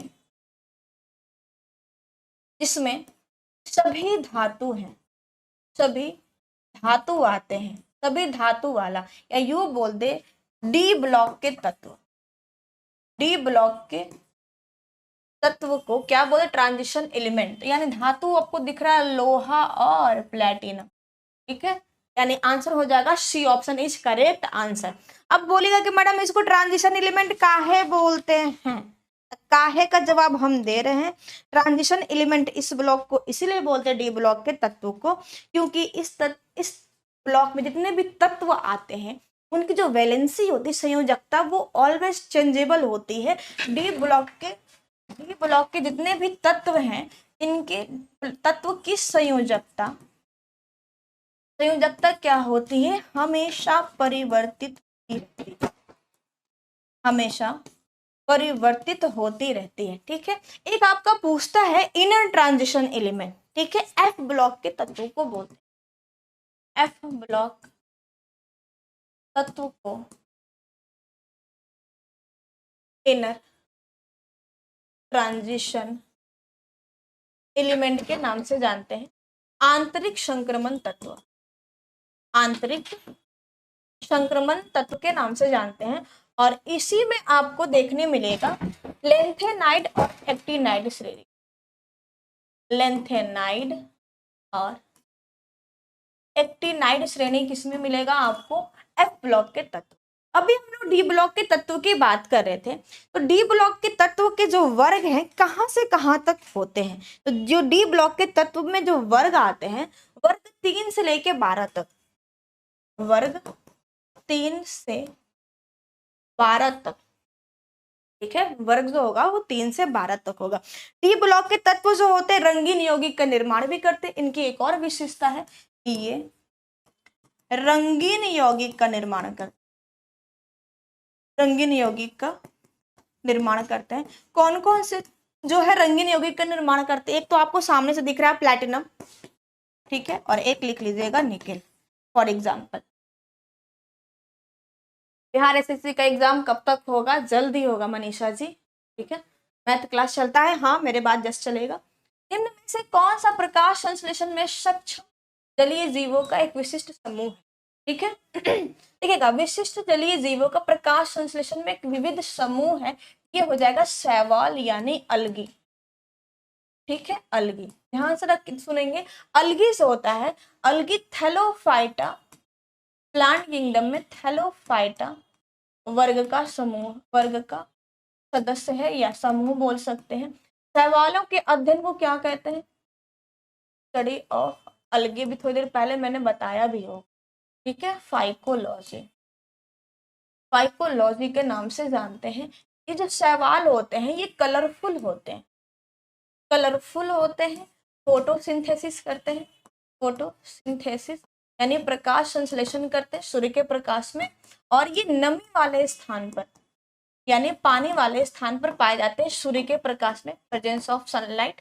और यहाँ पे ध्यान दें, कुछ ऐसे सवाल हैं जिसका हम लोग खाद्य के रूप में, ईंधन के रूप में, रिसर्च में, ठीक है, इन सब का प्रयोग करते हैं। तो जो सवाल होते हैं, सवाल कई प्रकार के होते हैं, लाल सवाल, लाल शैवाल, भूरा शैवाल, भूरा शैवाल, और एक और लिखेंगे हरा शैवाल। हरा शैवाल तो आप सभी ने देखा होगा, ठीक है। हरा शैवाल का रंग हरा क्यों होता है? क्लोरोफिल ए और बी के कारण से, लिख लीजिएगा, क्लोरोफिल ए एंड बी के कारण हरा शैवाल का रंग हरा होता है। भूरा शैवाल का रंग भूरा क्यों होता है? आर फाइकोजेंथीन के कारण, आर फाइकोजेंथीन के कारण इसका रंग भूरा होता है। लाल शैवाल का रंग लाल, आर फाइकोइरिथ्रीन के कारण, आर फाइकोइरिथ्रीन के कारण इसका रंग जो होता है वो रेड होता है। आपने सुना होगा लाल सागर, लाल सागर आपने सुना होगा, एक सागर है जिसका पानी केवल लाल है। अब लाल है या लाल दिखता है? तो लाल सागर का जो पानी होता है वो लाल दिखता है, किस कारण से? क्योंकि उसमें सर्वाधिक लाल शैवाल पाए जाते हैं, इसलिए उस पानी का रंग लाल दिखता है, इसलिए उसका नाम लाल सागर पड़ा। अब कुछ ऐसे सवाल है जिसका प्रयोग हम लोग खाने के रूप में, भोजन के रूप में करते हैं, जिसमें आपका आता है अल्बा सारगायसन, भोजन के रूप में। कुछ ऐसे सवाल है जिसका हम लोग भोजन के रूप में प्रयोग करते हैं, तो लिखिएगा अल्बा सारगासन सवाल, सारगासन, पोरफायरा इत्यादि कर दीजिए। एक लिखिएगा आयोडीन बनाने में, आयोडीन बनाने में किस सवाल का प्रयोग करते हैं? तो लेक्नेरिया और फ्यूकस, लेक्नोरिया, लेक्नोरिया और फ्यूकस का प्रयोग हम लोग आयोडीन बनाने में करते हैं। खाद बनाने में नॉस्टॉक, खाद बनाने में नॉस्टॉक, नॉस्टॉक सवाल का एक सबसे बड़ा ही महत्वपूर्ण है, ध्यान से सुनिएगा, एक है आपका क्लोरेला सवाल, ये बड़ा एग्जाम में पूछता, क्लोरेला सवाल, ठीक है। क्लोरेला सवाल का प्रयोग सबसे पहले तो हम लोग प्रयोगशाला में करते हैं, ठीक है।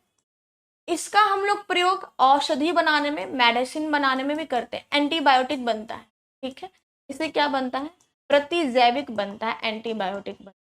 क्लोरेला शैवाल में ऑक्सीजन और पानी अधिक मात्रा में होती है, ऑक्सीजन और पानी सर्वाधिक मात्रा में होती है, इसीलिए अंतरिक्ष यात्री जो होते हैं अपने साथ अंतरिक्ष यान में क्लोरेला पौधा को लेके जाते हैं, ताकि उन्हें भोजन के रूप में प्रयोग कर सके, पानी की कमी की आपूर्ति कर सके, और साथ ही साथ ऑक्सीजन की भी आपूर्ति क्लोरेला शैवाल से ही होती है। ये आप ध्यान रखेंगे, वेरी वेरी इंपॉर्टेंट है, ठीक है, मोस्ट इंपॉर्टेंट क्वेश्चन है, आप इसे ध्यान रखेंगे, ठीक है। ज्ञान सिंह मैम आप बहुत धन्यवाद। नेक्स्ट, निम्नलिखित में से कौन सा कुपोषण का एक गंभीर रूप है जो आमतौर पर शिशुओं और बच्चों को प्रभावित करता है? अक्सर 5 साल की उम्र में, दूध छुड़ाने की उम्र के आसपास, जब छोटे बच्चों का जन्म होता है तो डॉक्टर कहते हैं कि बच्चे को 6 महीने तक केवल माँ का दूध पिलाइए, ठीक है, 6 महीने तक कुछ भी एक्स्ट्रा नहीं देना है। उसके बाद फिर बच्चों को क्या होता है, दूध छुड़ाने की दवाई मत जाते कि भैया दूध छोड़ दो, दूध छोड़ दो। तो कुछ बच्चे जो होते हैं 4 साल पे, 3 साल पे, 5 साल पे बच्चे दूध छोड़ देते हैं माँ का, नहीं छोड़ते, जबरदस्ती छुड़ाना पड़ता है। छुड़ाने के बाद बच्चों में क्या होती है कि थोड़ी सी कुछ प्रॉब्लम्स आ जाती है, ठीक है। तो वो प्रॉब्लम कौन सी होती है, वो होती है क्वाशी योरकर। एक और लिखेगा मिरासमस, मिरासमस। ये 2 प्रकार के रोग हैं जो छोटे बच्चों में होता है, कैल्शियम की कमी के कारण से होता है, बच्चों में प्रोटीन की कमी से, प्रोटीन की प्रोटीन की कमी के कारण से ये 2 प्रकार के रोग होते हैं। इसमें क्या होता है कि बच्चों के शरीर एकदम काफी कमजोर, दुबले पतले हो जाते हैं, हड्डियों का ढांचा दिखने लगता है, और यह रोग भारत में कम, अफ्रीकी देशों में ज्यादा देखे जाते हैं, अफ्रीकी देशों के बच्चों में ये ज्यादा देखे जाते हैं, ठीक है। चलेंगे हम लोग आगे, नेक्स्ट। अगला देखिएगा, किस जानवरों की सब निम्न किसकी अपेक्षाकृत लंबी आंत, आंत सबसे ज्यादा लंबा किसका है भाई, लोमड़ी, कुत्ता, बाघ, खरगोश। तो सीधी सी बात है, जो शाकाहारी होगा वही होगा, ठीक है। जो सबसे ज्यादा शाकाहारी है वो है खरगोश। खरगोश का जो आंत है सबसे ज्यादा बड़ा है, ठीक है, लॉन्गर इंटेस्टाइन। ठीक, आंत 2 प्रकार के होते हैं मानव शरीर में, एक होता है बड़ी आंत और एक होता है आपका छोटी आंत, ठीक है। छोटी आंत जो होता है, यहीं पर भोजन का सारा पाचन, भोजन का सारा पाचन, अरे क्या हो गया भाई, टोटल डाइजेशन, चलो हटाओ यहीं, टोटल डाइजेशन कहाँ होता है, छोटी आंत में कंप्लीट रूप से टोटल डाइजेशन होता है। छोटी आंत जो होती है 3 भागों में बटी होती है, ड्यूडेनम, ड्यूडेनम, जेजुनम और इलियम।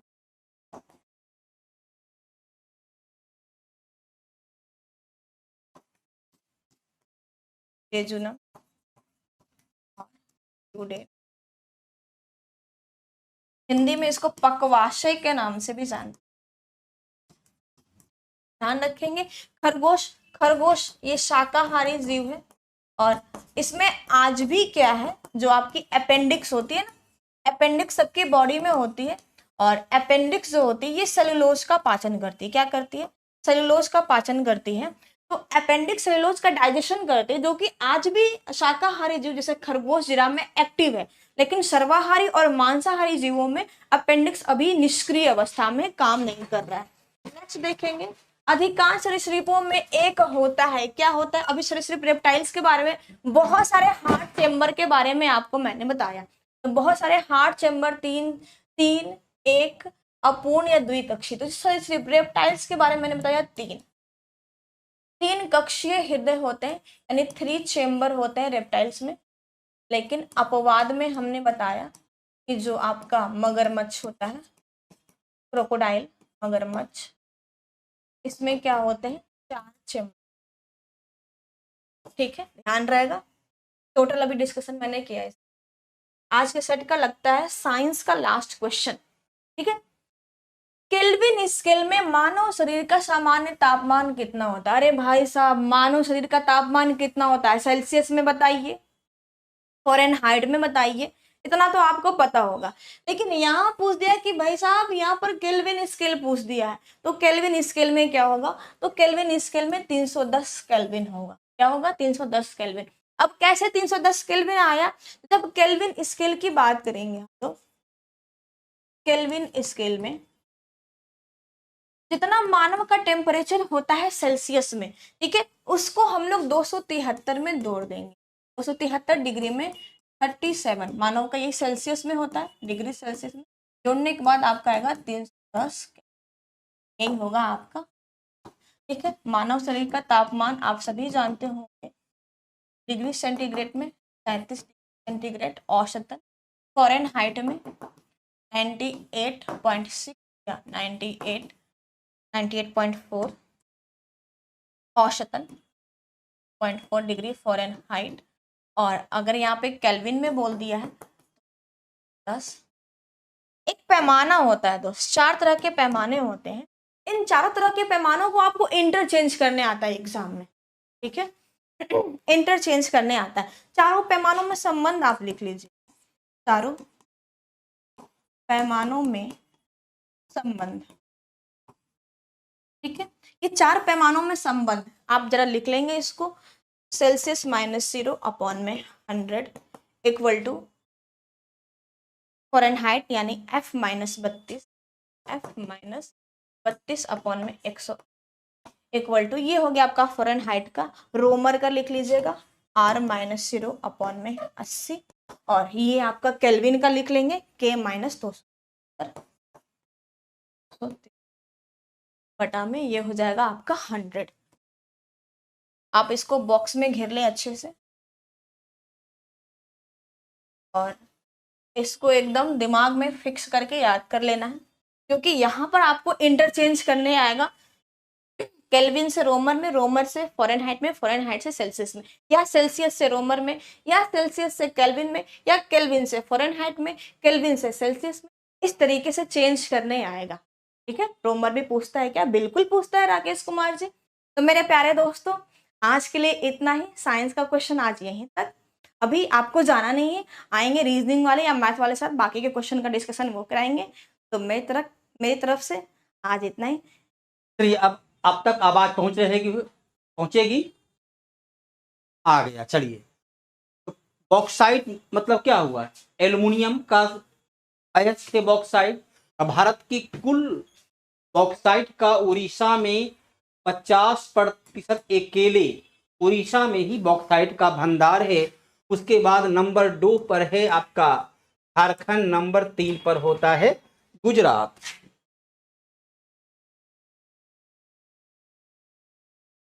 निम्नलिखित में से कौन सा कथन सही नहीं है? एल नीनो समुद्री जलधारा है जो पेरू तट पर प्रकट होती है, यह प्रशांत महासागर की धारा है। एल नीनो भारतीय मॉनसून को कमजोर करती है, ये लाइन भी सही है, ये भी सही है। एल नीनो प्रति वर्ष नहीं होती है, बल्कि समान अवस्था में हर तीसरा वर्ष एल नीनो जो है हर तीसरा वर्ष होता है। इसमें गर्मी उष्णता बढ़ जाती है, जिसके कारण भारत में आने वाला मॉनसून कमजोर पड़ जाता है। इसके कारण भारत में मॉनसून जो है वो कमजोर पड़ जाता है। तो अल नीनो प्रति वर्ष नहीं बल्कि तीसरा वर्ष, अर्थात आंसर आपका ये गलत है, सही नहीं है। लाल नीनो भारतीय मॉनसून को मजबूत करती है, अर्थात ए बी डी सही है और सी गलत है। एल नीनो प्रशांत महासागर। जय हिंद गुरुजी, जय हिंद। निम्नलिखित चोटियों में से उनकी ऊंचाई देखिए। सभी पर्वत चोटी को यदि आप ऊंचाई के आधार पर देखें, पर्वत चोटी को यदि ऊंचाई के आधार पर आप देखें तो गुरु शिखर 1722 मीटर, अनामुडी दक्षिण भारत की सबसे ऊंची चोटी 2695 मीटर, महेंद्रगिरी पूर्वी घाट की सर्वोच्च चोटी उड़ीसा के क्षेत्र का 1501 मीटर, और पंचमरही मध्य प्रदेश सतपुरा की रानी के नाम से भी जानते हैं 1021 मीटर। पंचमरही को सतपुरा की रानी के नाम से भी जाना जाता है। तो सबकी अलग अलग ऊंचाई है, चारों की ऊंचाई से आप भली भांति परिचित हो गए। अर्थात क्या हो जाएगा? अवरोही क्रम में अनामुडी 3 के बाद 1 2 4 3 1 2 4 3 1 2 4, अर्थात आंसर क्या हो गया? ए, है ना। चलिए, अगला जो है, कौन सी पारंपरिक माच गायन शैली है? माच गायन शैली कहाँ का? सबसे पहले जानिए कि माच गायन शैली मध्य प्रदेश का है, अर्थात मध्य प्रदेश का ये एक लोकगीत है। मध्य प्रदेश का यह एक लोकगीत है और ओम प्रकाश शर्मा इसके महत्वपूर्ण गायक में है। अब इसमें तो ऐसा है कि डायरेक्ट आपको याद रखना होगा, इसके अलावा तो इसमें कोई अन्य विकल्प है नहीं। कैसे हो, किनको पूछ रहे हो बाबू? पहले ये तो जानकारी दे दो। Bharat heavy electric limited Bhopal में स्थापना किस देश की कंपनी के सहयोग से किया गया?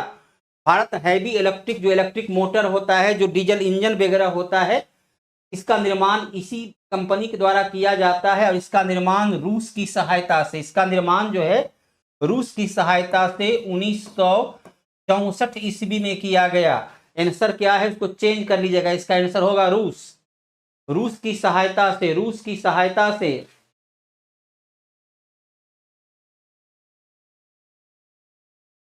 अगला प्रश्न जो है इंटरनेट क्षेत्र में चलिए तो साइंस वाले बताएंगे। इंटर गुफा मंदिर में सुप्रसिद्ध कैलाश मंदिर अवस्थित है। कैलाश मंदिर, कैलाश मंदिर के नाम से जो मंदिर से क्या बोलते हैं, एलोरा का कैलाशनाथ मंदिर, इसका निर्माण किसने करवाया, कृष्ण प्रथम के द्वारा करवाया गया। कृष्ण प्रथम किस वंश का था, तो कृष्ण प्रथम जो है वह राष्ट्रकूट वंश का है। कृष्ण प्रथम किस वंश का है, यह राष्ट्रकूट वंश का है। एलोरा की गुफा भगवान शिव को समर्पित है। अजंता की गुफा में 29 गुफा चित्र है और ये बौद्ध धर्म से संबंधित है।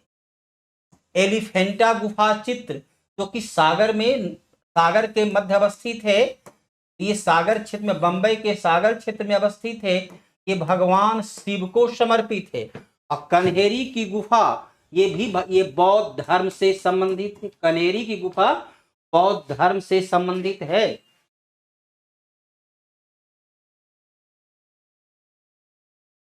चलिए 94 मैथ साइंस 6 से 8 ईबीसी होगा। चलिए क्या है भाई, हम केशव चंद्र सेन ने ब्रह्म समाज का प्रधान आचार्य किसे नियुक्त किया। पहली बात देखिए कि ब्रह्म समाज की स्थापना 1828 में 1828 में हुआ। कहाँ हुआ, तो कलकत्ता में हुआ। किसने किया, किसने किया, तो राजा राम मोहन राय, राजा राम मोहन राय के द्वारा किया गया। और केशव चंद्र सेन एवं देवेंद्र नाथ ठाकुर दोनों ने इसे काफी लोकप्रिय बनाए। जब देवेंद्र नाथ ठाकुर इसके अध्यक्ष बने तब उन्होंने इसे प्रधान आचार्य बनाए। राजा राम मोहन राय के बाद केशव चंद्र सेन के द्वारा इसे काफी लोकप्रिय बनाया गया। इसके बाद आइए महादेव गोविंद रानाडे। महादेव गोविंद रानाडे के द्वारा बनवाया क्या गया था, प्रार्थना समाज की स्थापना। प्रार्थना समाज की स्थापना 1866-67 में केशव चंद्र सेन के परामर्श से महादेव गोविंद रानाडे के द्वारा किया गया। बाद में जो है क्या होता है, देवेंद्र नाथ टैगोर और केशव चंद्र सेन के बीच वैचारिक मतभेद उभर आता है। और इस वैचारिक मतभेद के कारण जो है केशव चंद्र सेन ने भारतीय ब्रह्म सभा और देवेंद्र नाथ ठाकुर ने आदि ब्रह्म सभा के नाम से दो अलग अलग शाखा की स्थापना किया। अरे भाई क्या पूछना चाह रहे हैं अभिमन्यु कुमार जी, 94 मैथ साइंस कहां से आ जाएगा। 50 क्वेश्चन जब मेरा है लगभग आपका जो है साइंस का होगा, 94 मैथ कैसे हो जाएगा। मैथ और साइंस दोनों, साइंस तो हो चुका बाबू। निम्नलिखित में से किस मामले में भारत के सर्वोच्च न्यायालय ने दोनों में संघर्ष की स्थिति में राज्य के नीति निषेध तत्व पर मौलिक अधिकार की व्यापकता की घोषणा किया। देखो इसमें कई विवाद है। पहला विवाद चलिए वो है, आंसर है मद्रास राज बनाम चंपक दो राजन विवाद में सुप्रीम कोर्ट ने कहा कि मौलिक अधिकार को राज्य का नीति निर्देशक तत्व पर प्राथमिकता प्राप्त होगी। उसके पश्चात 42वां संविधान संशोधन के द्वारा 1976 में इंदिरा गांधी की सरकार के द्वारा निर्धारित किया गया कि directive principle of state policy को फंडामेंटल राइट पर प्राथमिकता दिया जाएगा। उसके बाद एक तो मिनर्वा मिल विवाद में सुप्रीम कोर्ट ने निर्णय को बदल दिया और सुप्रीम कोर्ट ने कहा कि मौलिक अधिकार को राज्य का नीति निर्देशक तत्व पर प्राथमिकता नहीं दी जाएगी। चंपक दो राजन विवाद में सुप्रीम कोर्ट ने कहा कि मौलिक अधिकार को प्राथमिकता राज्य के नीति निरसक पर दिया जाएगा। लेकिन मिनर्वा बिल विवाद में सुप्रीम कोर्ट ने कहा कि प्राथमिकता किसी को किसी पर प्राथमिकता नहीं दिया जाएगा। सर बैच कैसे लेंगे बताइए। और बाबू उसके लिए देखिए, आप मोबाइल पर देखिए, जहां देख रहे हैं स्क्रीन पर मोबाइल नंबर आ रहा होगा, उस नंबर से आप बात कीजिए, आपकी समस्या हल हो जाएगी।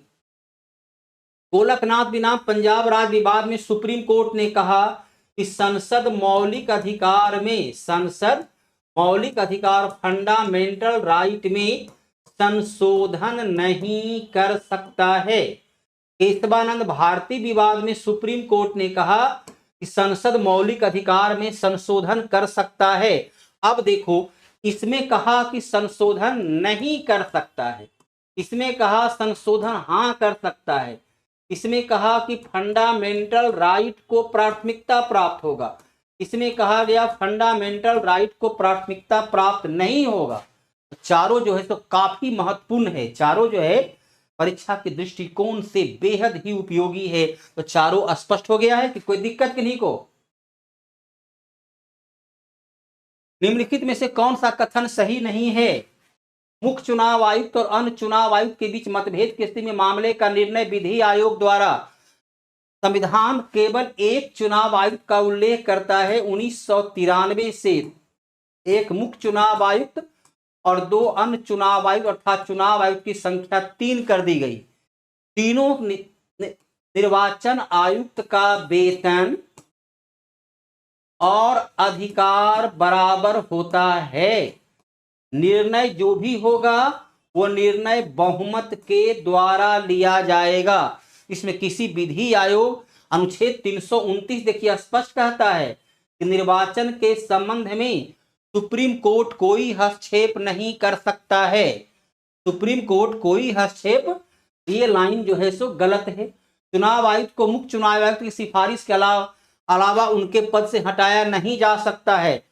तो स्पष्ट है कि मुख्य चुनाव आयुक्त को उसी प्रक्रिया से हटाएंगे जिस प्रक्रिया से सुप्रीम कोर्ट के न्यायाधीश को हटाते हैं, और अन्य न्यायाधीश को मुख्य निर्वाचन आयुक्त के सिफारिश से राष्ट्रपति पद से हटा सकते हैं।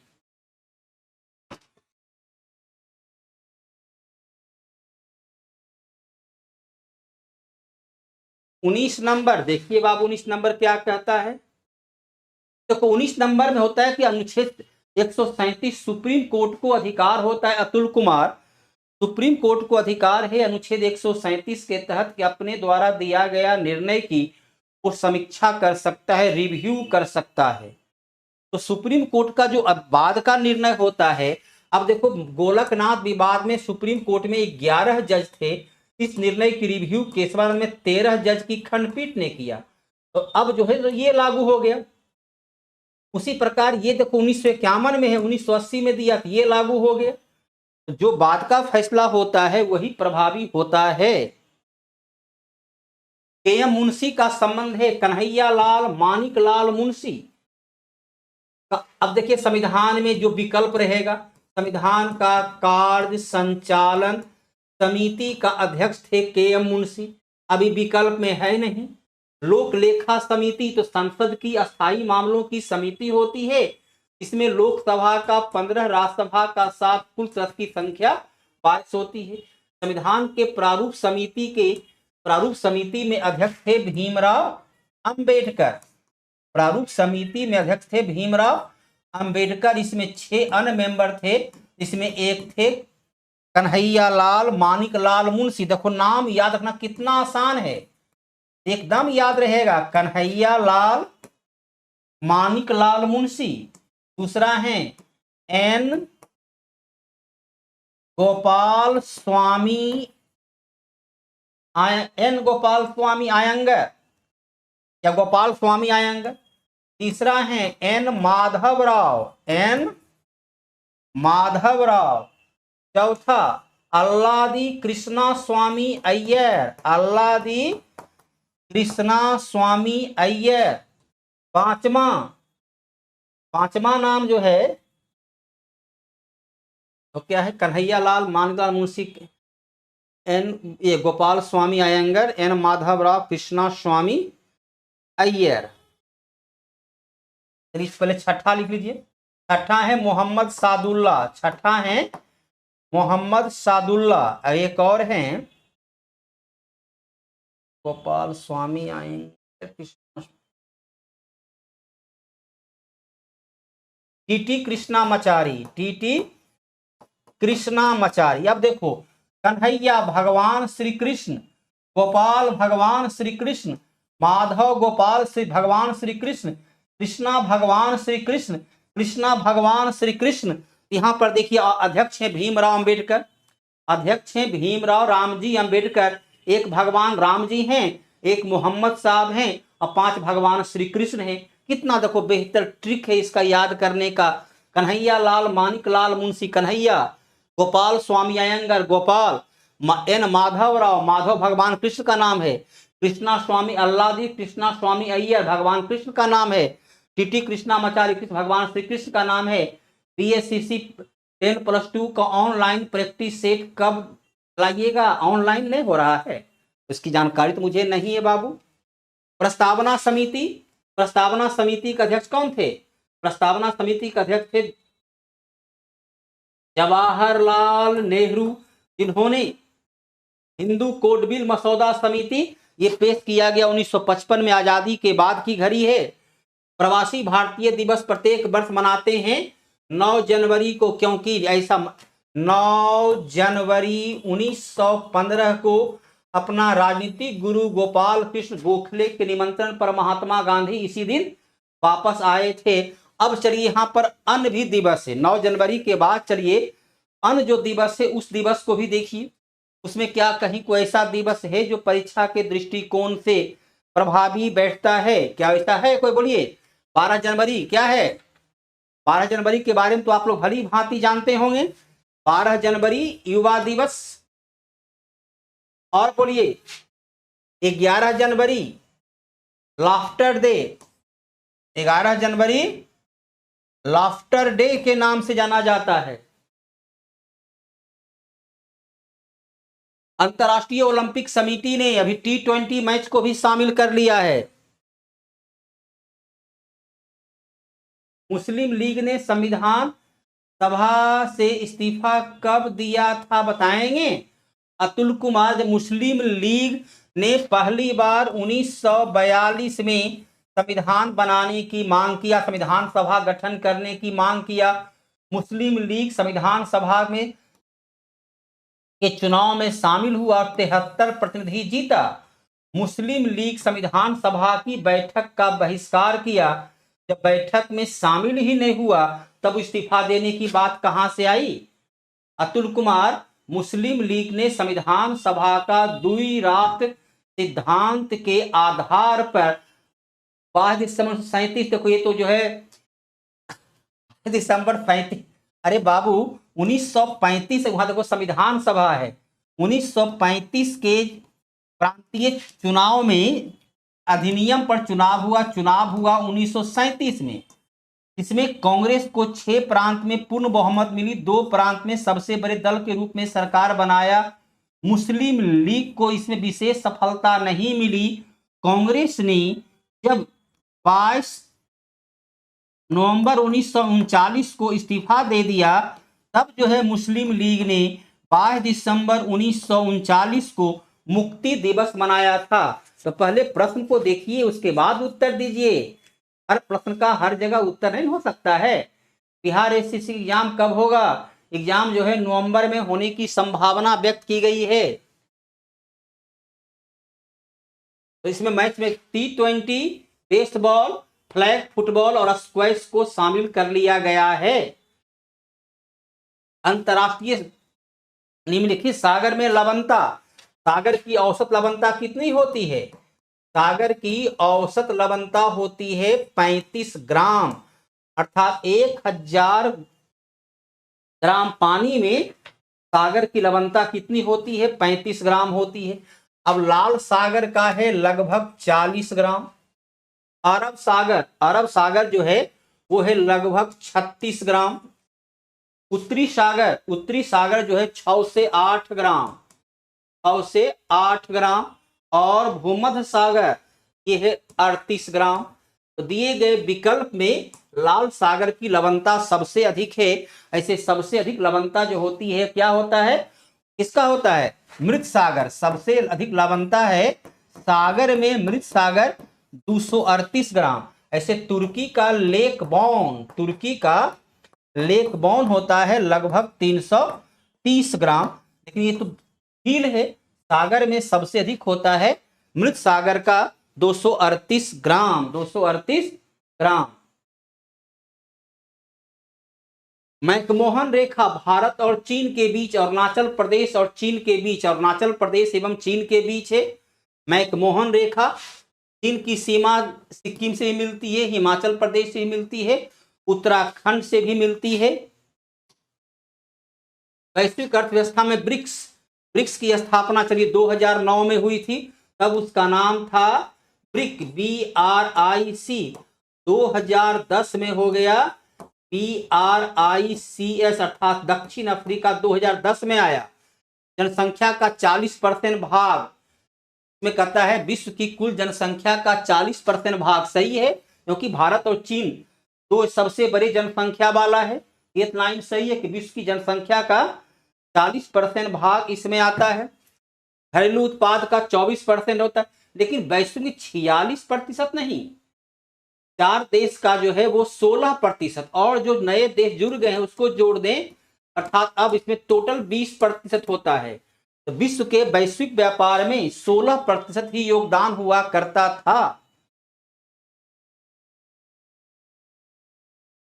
हाँ बाबू, अतुल कुमार वह जो है अरुणाचल प्रदेश को अपना मानता है, लेकिन उसके नक्शा से तो हमारा देश का नक्शा प्रभावित नहीं हो जाएगा।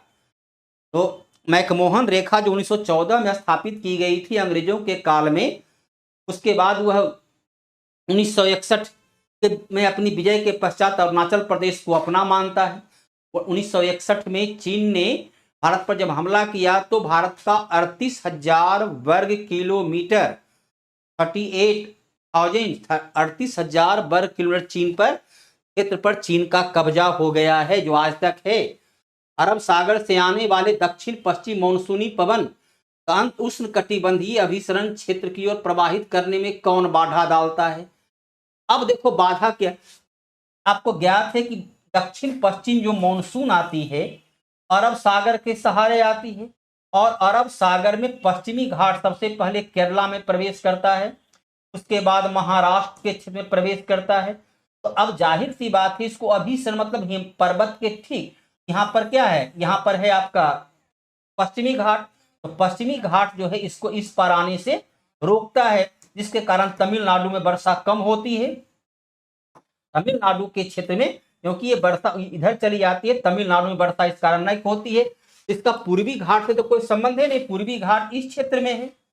अरावली पर्वत जो है यहाँ पर देखो है, महान हिमालय पर्वत श्रेणी तो और ऊपरी भाग में है। तो मानसून की शुरुआत होती है हिंद महासागर ऑस्ट्रेलिया तट से, भारत में सबसे पहले केरला तट पर पहुंचती है लगभग 1 जून को, और केरला तट पर पाल घाट दर्रा से भारतीय सीमा में प्रवेश करती है।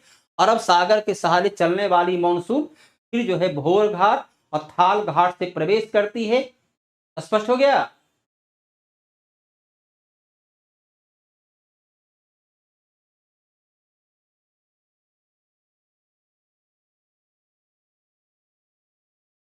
पश्चिमी घाट क्या लिखे हो, और स्पष्ट लिखना। यार देखो क्या लिखा है भाई, पश्चिमी घाट कितने राज्य में फैला है। देखो पश्चिम घाट जो है, पश्चिम घाट का जो फैलाव होता है, केरल से शुरू करो, केरला के बाद कर्नाटक के क्षेत्र में, उसके बाद गोवा के क्षेत्र में, महाराष्ट्र के क्षेत्र में और गुजरात। तो पश्चिमी जो है वह घाट 5 राज्य से होकर गुजरती है। पश्चिमी घाट और पूर्वी घाट को तमिलनाडु का नीलगिरी पर्वत आपस में जोड़ देता है। इसे थोड़ा सा हिस्सा उसका तमिलनाडु में 6 राज्य को मान सकते हो। मरमागोवा पत्तन आंध्र प्रदेश कहाँ अवस्थित है, अब चलो देखो यहाँ पर इसको आराम से देखिए, चलिए नक्शा संयोग से हल्का जो ही बना हुआ है। तो मरमा गोवा देखो यहाँ पर सबसे पहले ऊपर की भाग में है हल्दिया बंदरगाह, उसके पश्चात है कलकत्ता बंदरगाह, उसके पश्चात है पारादीप बंदरगाह, पारादीप के बंदरगाह के बाद जो है विशाखापट्टनम, उसके बाद कौन सा है विशाखापट्टनम बंदरगाह, उसके पश्चात जो है मद्रास बंदरगाह, उसके पश्चात तूतीकोरन बंदरगाह, इधर जो है सबसे नीचे में है कोचीन बंदरगाह, कोचीन बंदरगाह के बाद जो है वो है आपका कर्नाटक का मंगलोर बंदरगाह, उसके बाद गोवा का मरमा गोवा बंदरगाह, उसके पश्चात मरमा गोवा के पश्चात जो है बंबई बंदरगाह, फिर नेहवा सेवा बंदरगाह और कांडला बंदरगाह। मरमा गोवा कहाँ है, गोवा में, आंध्र प्रदेश का विशाखापट्टनम, महाराष्ट्र का नेहवा सेवा और बंबई बंदरगाह, कर्नाटक का मंगलोर बंदरगाह। सभी बंदरगाह स्पष्ट हो चुका है। बोलिए किन्हीं को कोई प्रॉब्लम? भगत सिंह को किस तिथि को फांसी सजा दी गई? देखो भगत सिंह को फांसी सजा सुनाई गई थी 23 मार्च 1931 को, 23 मार्च 1931 को भगत सिंह, सुखदेव और राजगुरु को फांसी दे दी गई। 23 मार्च 1931 को भगत सिंह, सुखदेव और राजगुरु को फांसी दे दी गई। तो स्पष्ट है जब मार्च में, तो 23 अप्रैल को तो ये उत्तर होगा नहीं। तो एक अब आपके सामने केवल दो विकल्प बचा है, आपके सामने केवल बचा दो विकल्प, जनवरी और फरवरी, जिनको 14 फरवरी को सजा सुनाई गई थी, 23 मार्च 1931 को फांसी दी गई, तो 28 अप्रैल उत्तर हो नहीं सकता है। यहाँ देखिए विकल्प को 50-50 करके बड़े आसानी से उत्तर तक पहुंच सकते हैं। इस एग्जाम कब होगा? बाबू बताया कि नवंबर महीना में एग्जाम होने की संभावना है। किसी प्रदेश की अक्षांश को कोणीय दूरी के संबंध के किस संबंध से अभिव्यक्त करते हैं? अब देखो अक्षांश रेखा क्या होती है, ये है आपका 0 डिग्री भूमध्य रेखा, इसके समानांतर उत्तर दक्षिण में जो रेखा गुजरती है उस रेखा को अक्षांश रेखा कहते हैं। तो अक्षांश रेखा की दूरी कहां से मापेंगे?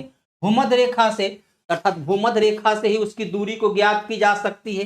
दक्षिणी ध्रुव और उत्तरी ध्रुव, दक्षिणी ध्रुव और उत्तरी ध्रुव, ये 90 डिग्री रेखा जो होती है दक्षिण और उत्तरी ध्रुव का होता है। तो जब भी उसकी रेखा की मान होगी कहां से होगी? भूमध्य रेखा से। नीति आयोग के उपाध्यक्ष भारत सरकार का, नीति आयोग कैसी संस्था है? तो नीति आयोग एक गैर संवैधानिक, कैसी संस्था है? तो गैर संवैधानिक संस्था है। नीति आयोग का गठन कब हुआ? 1 जनवरी 2015 को हुआ। नीति आयोग का अध्यक्ष कौन होता है? तो प्रधानमंत्री होता है। नीति आयोग के उपाध्यक्ष को केंद्रीय कैबिनेट मंत्री का दर्जा प्राप्त होता है। नीति आयोग के अध्यक्ष को, योजना आयोग के उपाध्यक्ष को भी, योजना आयोग के उपाध्यक्ष को भी सर एक्चुअल डेट 24 को पहले होने वाला है, हो सकता है बाबू।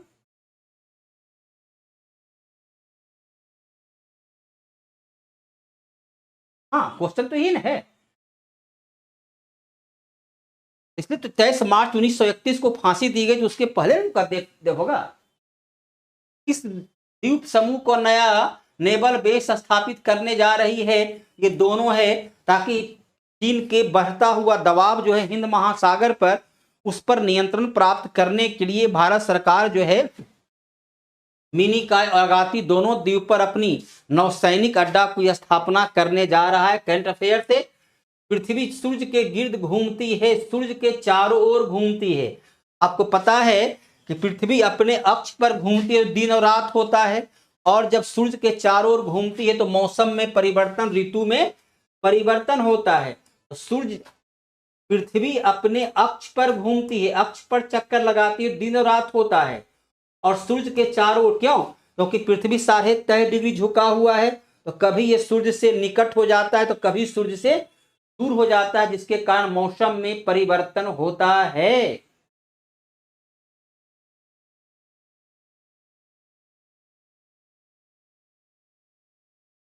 कौन सा युग्म समूह सत्य नहीं है? शिव कुमार शर्मा संतूर वादक सही, हरि प्रसाद चौरसिया बांसुरी वादक सही है, बिस्मिल्ला खां तबला वादक गलत है। बिस्मिल्ला खां क्या बजाते हैं? शहनाई। बिस्मिल्ला खां शहनाई बजाते हैं। तबला वादक में चलिए बहुत सारे नाम होंगे, एक नाम रखिए, चलिए अल्लाह रखा, तबला वादक में अल्लाह रखा। अब बिरजू महाराज कथक नृत्य, अर्थात क्या है? सी गलत हो गया और बाकी तीनों सही है। राष्ट्रीय कृषि अनुसंधान परिषद की स्थापना 1929 बिहार के समस्तीपुर का पूसा में किया गया और 1934 में जब भूकंप आया तब उसका मुख्यालय को नई दिल्ली ले जाया गया। इसकी स्थापना कब हुई थी? 1929 में। और दिल्ली में स्थापित कब हुआ? तो 1934 में। चलिए समय काफी हो चल रहा है। किस घटक ने भारत में विदेशी मुद्रा भंडार वृद्धि में योगदान दिया? अवमूल्यन से क्या होता है? अवमूल्यन करने से विदेश में भारत की वस्तु सस्ती हो जाती है।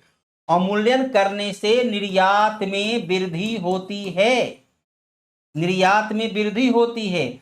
अवमूल्यन करने से आयात में कमी आती है। भारत सरकार ने 1949, 1966 और 1991 3 बार भारतीय रुपया का अवमूल्यन किया।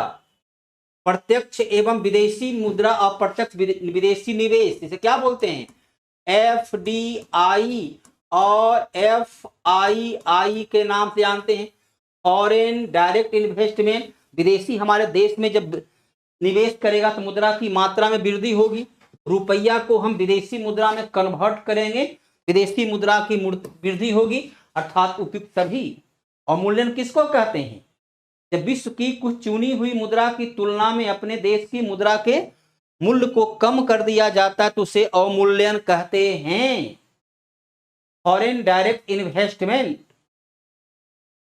फारसी यात्री अब्दुल रज्जाक आया था देवराय द्वितीय के काल में। निकोली कोंटी आया था देवराय प्रथम के शासन काल में। कृष्णदेवराय द्वितीय और प्रथम तो था नहीं, कृष्णदेवराय के काल में बारबोसा और डोमिगोस पायस ये कृष्णदेवराय के शासन काल में आए। तो देवराय द्वितीय के काल में अब्दुल रज्जाक, देवराय द्वितीय का शासन काल कब है? 1424 से 1446 देवराय द्वितीय का शासन काल है। काली क्रांति, काली मिट्टी से कपास होता है तो काली क्रांति।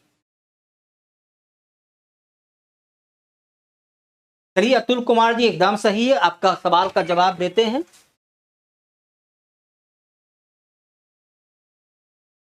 अतुल कुमार, आपने कहा डिमोनेटाइजेशन हुआ नोटबंदी, जब काला धन पर नियंत्रण के लिए सरकार के द्वारा बड़े आकार के नोट को प्रचलन से बाहर कर देते हैं, उसको बोलते हैं डिमोनेटाइजेशन, नोटबंदी करना। जबकि विदेश से हमारा जो आयात निर्यात का परिवर्तन होता है, आयात हमारा ज्यादा है निर्यात कम है, तो उसको रोकने के लिए, उसको कम करने के लिए डिवैल्यूएशन, डिमोनेटाइजेशन नहीं डिवैल्यूएशन करते हैं। अवमूल्यन विदेशी मुद्रा की तुलना में अपने देश की मुद्रा को वैल्यू को कम कर देते हैं। उम्मीद करते हैं कि अतुल जी आपकी समस्या हल हो गई होगी।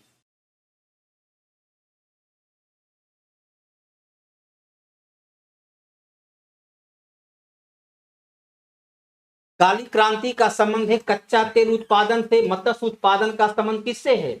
नीली क्रांति, इससे है नीली क्रांति। सरसों उत्पादन का क्या है? पीली क्रांति। उर्वरक के लिए कौन सा होता है? भूरी क्रांति। यदि चारों क्रांति से भली भांति परिचित हो गए।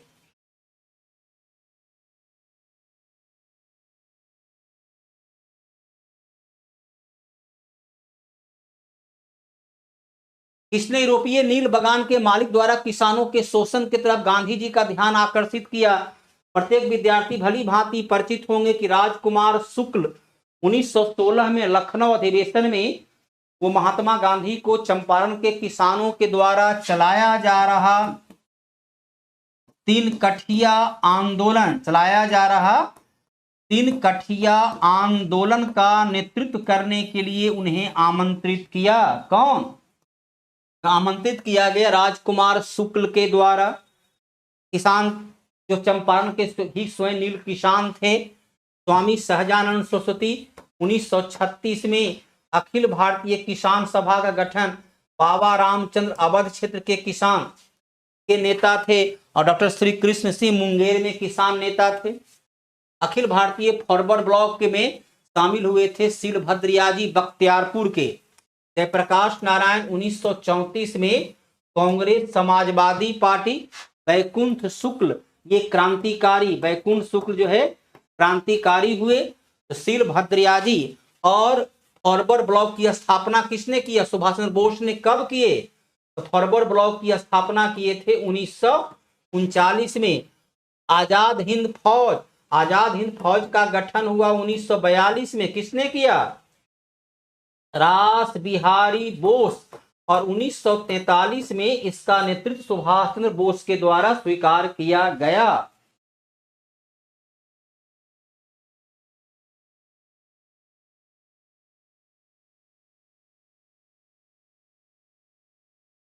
चलिए अगला सवाल जो है, अशोक की धम्म की मूल संदेश क्या है? अशोक का धम्म की जानकारी उसकी दूसरा शिलालेख, तीसरा शिलालेख, 7वां शिलालेख, 13वां शिलालेख इत्यादि से मिलती है। अशोक का धम्म सर प्रौढ़ देवराय किसे कहा जाता है? मल्लिकार्जुन। प्रौढ़ देवराय कहा जाता है मल्लिकार्जुन को। मल्लिकार्जुन को प्रौढ़ देवराय के नाम से जाना जाता है। प्रौढ़ देवराय, मल्लिकार्जुन को प्रौढ़ देवराय के नाम से जाना जाता है। अतुल जी आपके सवाल का जवाब हो गया। तो उपयुक्त सभी अशोक का धम्म मतलब नैतिकता उच्च आदर्श, नैतिकता उच्च आदर्श। निम्न से किस देशी रियासत को अंग्रेज ने अपने क्षेत्र में नहीं मिलाया? ग्वालियर। आपको पता होगा कि 1856 में अवध का, 1843 में सिंध का, 1848 में सतारा का। लेकिन ग्वालियर सिंधिया जो है वो एक अर्ध स्वतंत्र या देशी नरेश के रूप में बने रहे। सिंधिया जो है देशी नरेश के रूप में काम करते रहे। उनके राज को अंग्रेजी राज में मिलाया नहीं गया। तब संक्षेप त्रिम्स ये व्यापार से संबंधित है। ट्रेड रिलेटेड इन्वेस्टमेंट मेजर्स, अर्थात इसका 108 का जो है आंसर क्या हो जाएगा? सी। ये WTO, इसका संबंध किससे है?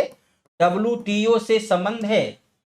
2019 या 1922-23 में मुंगेर किसान सभा के नेता मोहम्मद जुबैर और श्री कृष्ण सिंह स्वामी सहजानंद सरस्वती 1929 में प्रांतीय किसान सभा का गठन किए। 1936 में लखनऊ में अखिल भारतीय किसान सभा गठन किए थे।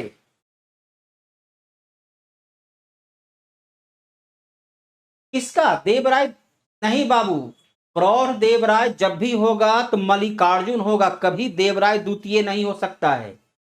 देवराय द्वितीय, प्रौढ़ देवराय जहां भी आप पढ़े हैं तो गलत है वह लिखा हुआ, ऐसा नहीं हो सकता है। इस पर कोई कंफ्यूजन नहीं है। प्रौढ़ देवराय प्रथम, आपने पढ़ा होगा कि देवराय द्वितीय ने ही, माने संगम वंश के क्षेत्र का सबसे शक्तिशाली था देवराय द्वितीय। देवराय द्वितीय ने अपनी सेना में मुसलमानों को भर्ती किया। देवराय द्वितीय के काल में अब्दुल रज्जाक आया, जबकि देवराय प्रथम तो पराजित हो गया था। फिरोज शाह से अपनी बेटी का विवाह करना पड़ा था उसे फिरोज शाह के पास। देवराय द्वितीय जो है मल्लिकार्जुन को प्रौढ़ देवराय कहा जाता, उस पर कहीं कोई विवाद नहीं है। जाम्बिया की राजधानी, बोलिए, राजधानी से जुड़ा हुआ क्वेश्चन एक बार फिर है, क्योंकि इस प्रकार क्वेश्चन बारंबार पूछा भी जाता है। तो जाम्बिया की राजधानी लुसाका। अम्मान किसका है? जॉर्डन, जॉर्डन का अम्मान। दुशानबे किसका है? बोलिए, दुशानबे तजाकिस्तान,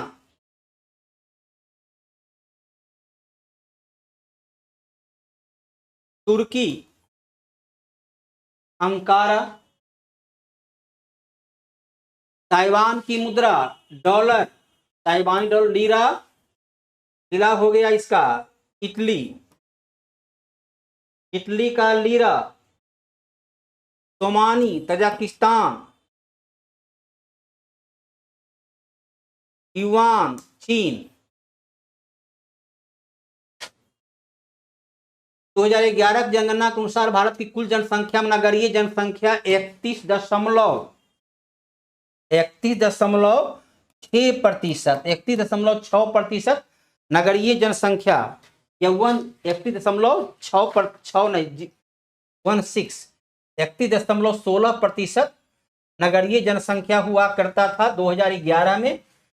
मुगल बादशाह बहादुर शाह जफर के बारे में कहा जाता है, चलिए ऐसा कुछ है नहीं।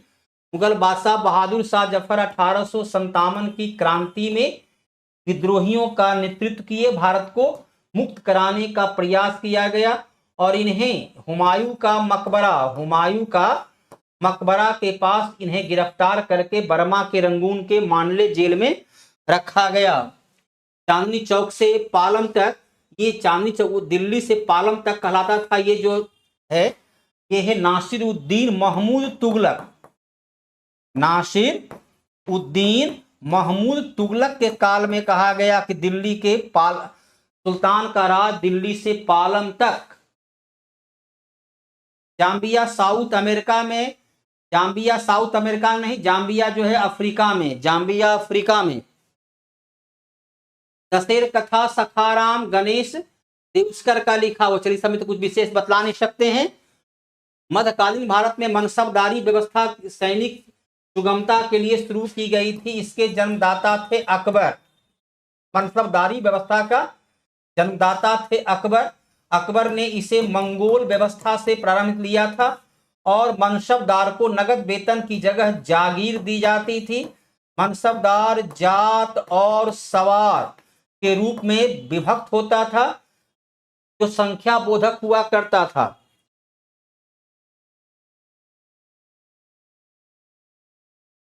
केंद्रीय बजट 2024-25 में बिहार के सिंचाई और बाढ़ की रोकथाम के लिए बिहार को टोटल 59,000 करोड़, बिहार को जो है टोटल 59,000 करोड़ रुपया बिहार को दिया गया। बिहार को मिला टोटल 59,000 करोड़ और 11,500 करोड़ रुपया मिला है बाढ़ की रोकथाम के लिए। DMRC ने किस देश के सहयोग से बेस्ट रिसाइकलिंग बॉक्स की सुविधा,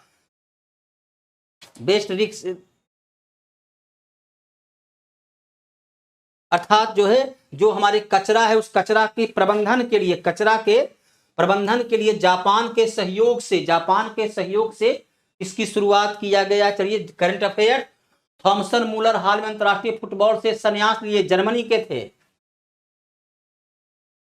दूसरा एशिया प्रशांत मंत्री स्तरीय सम्मेलन भारत में भारत में होगा। और इसकी स्थापना कब हुई थी? 1989 में। सदस्य देश की संख्या कितनी है? 21 है। इसकी जो है बैठक जो होगी सितंबर माह में भारत में होगा। पहला बैठक चीन में हुआ था। इसका पहला बैठक जो है वो चीन में हुआ था। हाल ही में नाटो शिखर सम्मेलन अमेरिका में हुआ। नाटो शिखर सम्मेलन की स्थापना 1949 में हुई। नाटो में शायद अभी कितना देश है? 30। नाटो में देश की संख्या कितना है? हाँ, सबसे ज्यादा हिंदू मनसबदार की संख्या औरंगजेब के शासनकाल में हुआ। 18वीं लोकसभा का प्रोटेम स्पीकर भर्तृहरि महताब, जो कि उड़ीसा से चुनकर आए हैं, लगातार 7वीं बार चुनकर आए हैं। इसने हड़प्पन नगर को जूते हुए खेत का निशान मिला है। कालीबंगा से जुता हुआ खेत मिला है। मोहनजोदड़ो से विशाल स्नानागार मिला। लोथल से विशाल बंदरगाह मिला। धौलावीरा से कृत्रिम बांध मिला। और जल प्रबंधन के कारण धौलावीरा को यूनेस्को की विश्व विरासत सूची में रखा गया है? भारतीय दर्शन परमाणु सिद्धांत। योग दर्शन के हो गए पतंजलि, योग दर्शन के पतंजलि। न्याय दर्शन गौतम, सांख्य दर्शन कपिल, और सांख्य वैशेषिक दर्शन कनाद। वैशेषिक दर्शन कनाद या उलूक, जिसमें सबसे छोटा तत्व अणु का प्रयोग किया गया है। उद्योग और स्थान, ऑयल रिफाइनरी बरौनी में सही है। सीमेंट बंजारी में सही है। फर्टिलाइजर उत्तर प्रदेश भरोही सही है। निम्न से कौन सा विकेंद्रीकरण सत्ता का एक से अधिक केंद्र स्वायत्ता होगी तभी? स्वायत्ता अर्थात ऑटोनॉमस, स्वयं से काम करना, जनता की सहभागिता का होना, स्थानीय समुदाय को सशक्त बनाना। लेकिन आंसर क्या हो जाएगा? आंसर हो जाएगा स्थानीय समुदाय में यदि आत्मविश्वास ही नहीं रहेगा तो वोट किसको देगा? आत्मविश्वास ही नहीं होगा तो काम कैसे कर पाएगा? जनजाति जिला में देखिए, ये सबसे बड़ा मुश्किल क्वेश्चन होता है। मुंडा, जमुई, संथाल, बांका, उरांव, सुपौल, खरवार, भागलपुर। उरांव सुपौल में नहीं आएगा। उरांव जनजाति जो है सुपौल में मूलतः मिल जाता है ये थारू जनजाति। तो ये आपका गलत है। उरांव जो है वह बांका में है, जमुई में है।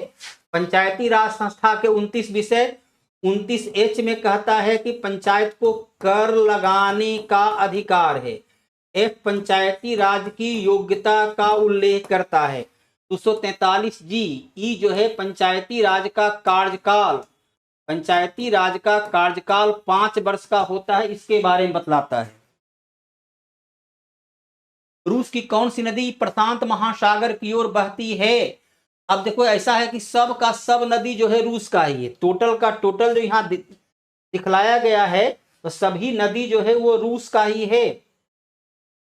तो आमूर नदी प्रशांत महासागर में, ओब नदी जो है कारा सागर, ओब नदी कारा सागर। लीना जो है आर्कटिक सागर।